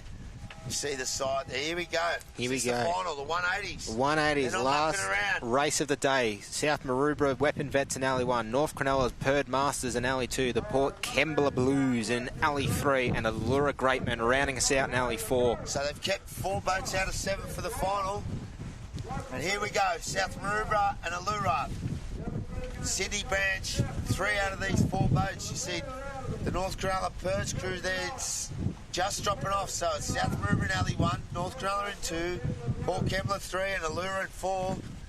And at the early race start, it looks to be Allura just ahead of South Maroubra with the higher rate. We'll see there now. There's Early and Fibro, Dunn and Panisi, the great Mark Moe Ingelmo at the back in that nice new vessel there. So they're flying South Maroubra, but Allura look to have got the jump on some cleaner, flatter water, and that probably just gapped the field by a length. And that's the place you want to be on a course like today, Tate. Absolutely. One length ahead of the cans is the way to go. Exactly. There was a little bit of water in the Allura boat that was sort of just still trying to get out, but they're sitting comfortably in front as they're battling through this wind. You can see off the North Cronulla boat as those oars go out, there's a lot of extra splashback from that wind pushing back towards the beach. Allura sitting in front, but it is a dead heat for second at the moment between the 3 other crews in this race. Look at the pain on these faces, and you can see those 2 boys from South Maroubra, Panisi and James, grimacing in pain and effort. They're trying as hard as they can, and they're edging up to the field, but there's nothing in it from second, third and fourth, but Allura just holding firm in the lead. And as we work up to the gate cans, Grant Wilkinson, he is the man on the ocean. This is his water, and he knows his way around. He's been out here more than anyone, I dare say. So as it's Perth from North Cronulla, there's only 2 of them that could have done it more than each other. And Moe from South Maroubra. So here we go. Here we go. Race on, there's nothing in it. There's 3 boats in a line. You see now, there they go around, South Maroubra, North Cronulla getting the best of it. Allura losing a bit of time in that turn. And here goes North Cronulla through the middle. Wow, this is a real humdinger, this race. This is going to be one of the better races we've seen today. North Cronulla, here they come, making that play, battling with the wind now, following it all the way in. Allura's trying to pick up a little bit more. And South Maroubra sitting in third at the moment. But here comes Cronulla getting on another run as that nose goes down. Pushing along the wave here. Allura's pushing in as well. Yeah, well, you see there, North Cronulla, though, sitting at just a half a bubble in front. You see that bow's pushing into the hole and that keel's sitting in the groove. And that's where you want to be. South Maroubra working hard. Paul Kembler trying to come back at them, sitting easy behind. And Allura, great men coming back at North Cronulla. And we're heading towards the gate cans, the last quarter of this race. And you wouldn't say it's anyone's yet because there's two boats out in front and it's North Cronulla from Allura. And as we look down the beach, there's nothing in it. There's nothing in it at all. Here come North Cronulla pushing a little bit forward. Their nose is down on the runner in front of Allura. Allura's pushing a little bit more. Here they come. North Cronulla now working hard in a little hole, rating it up. Where's the finish line? North Cronulla now. Perd screaming at them. Great men from Allura. Wilco from Perds. Wilco, who is it? Oh, I can't call it. Hard to tell, but it's also going to be very hard to tell for third place between Maroubra and Kembler. Wow. Well, a battle for 1 and 2, and definitely a battle for third there. And we don't know which way the judges seen it from their angle. And we have finish line technology there. But let's just wait and see what a day of racing we have had here today, Tate. It has been fantastic. While we wait for the results of that race, I will go through the final, the previous race. In 6th place, Maxville Scott's Head Deckies. 5th, the Janjuk Rams. 4th, Mooloolaba Freight Trains. In 3rd place, Coogee M&M. In 2nd, the South Curl Juice. And in 1st, as we saw, the Dicky Beach Flashbacks. Yeah, well done to those teams earlier getting the medals. And shout out to all of our medalists today. Try and bring you a recap of all of those where we can. But as we look down the beach, we're still waiting on these results. North Cronulla, not sure who got that one. Allura were hunting at the finish line. South Maroubra fell out of it and we're working hard at the finish there for 3rd place with Paul Kembler. So I don't know what happened at the end of the day. We'll be with you shortly.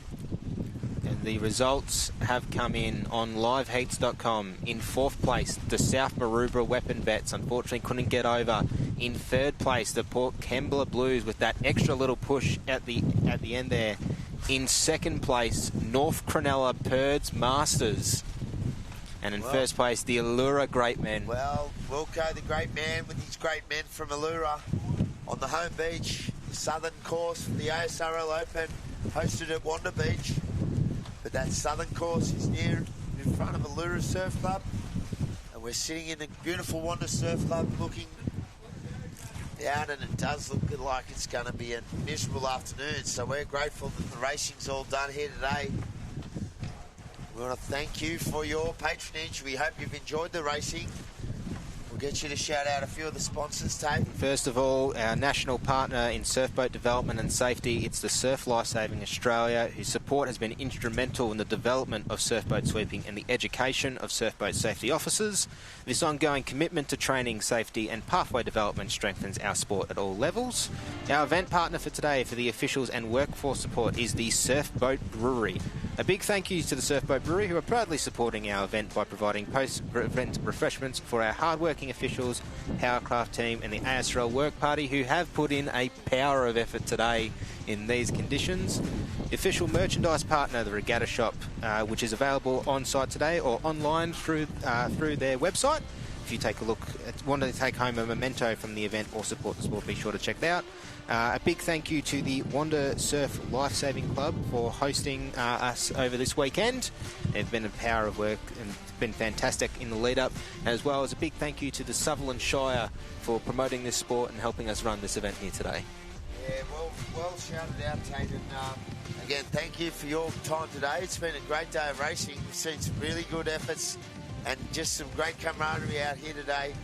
It was a miserable day outside, so not everyone's cup of tea. Some of these crews flourished in these conditions, though, Tate, and the ones that worked hard in ugly, choppy water and the wind conditions probably got the best of it. We're going to wind it up today from the 2026 ASRL Open from Wanda Beach. My name's Phil. You joined with Tate. Thanks for having us, and we'll see you tomorrow, bright and early. Good afternoon. Good afternoon.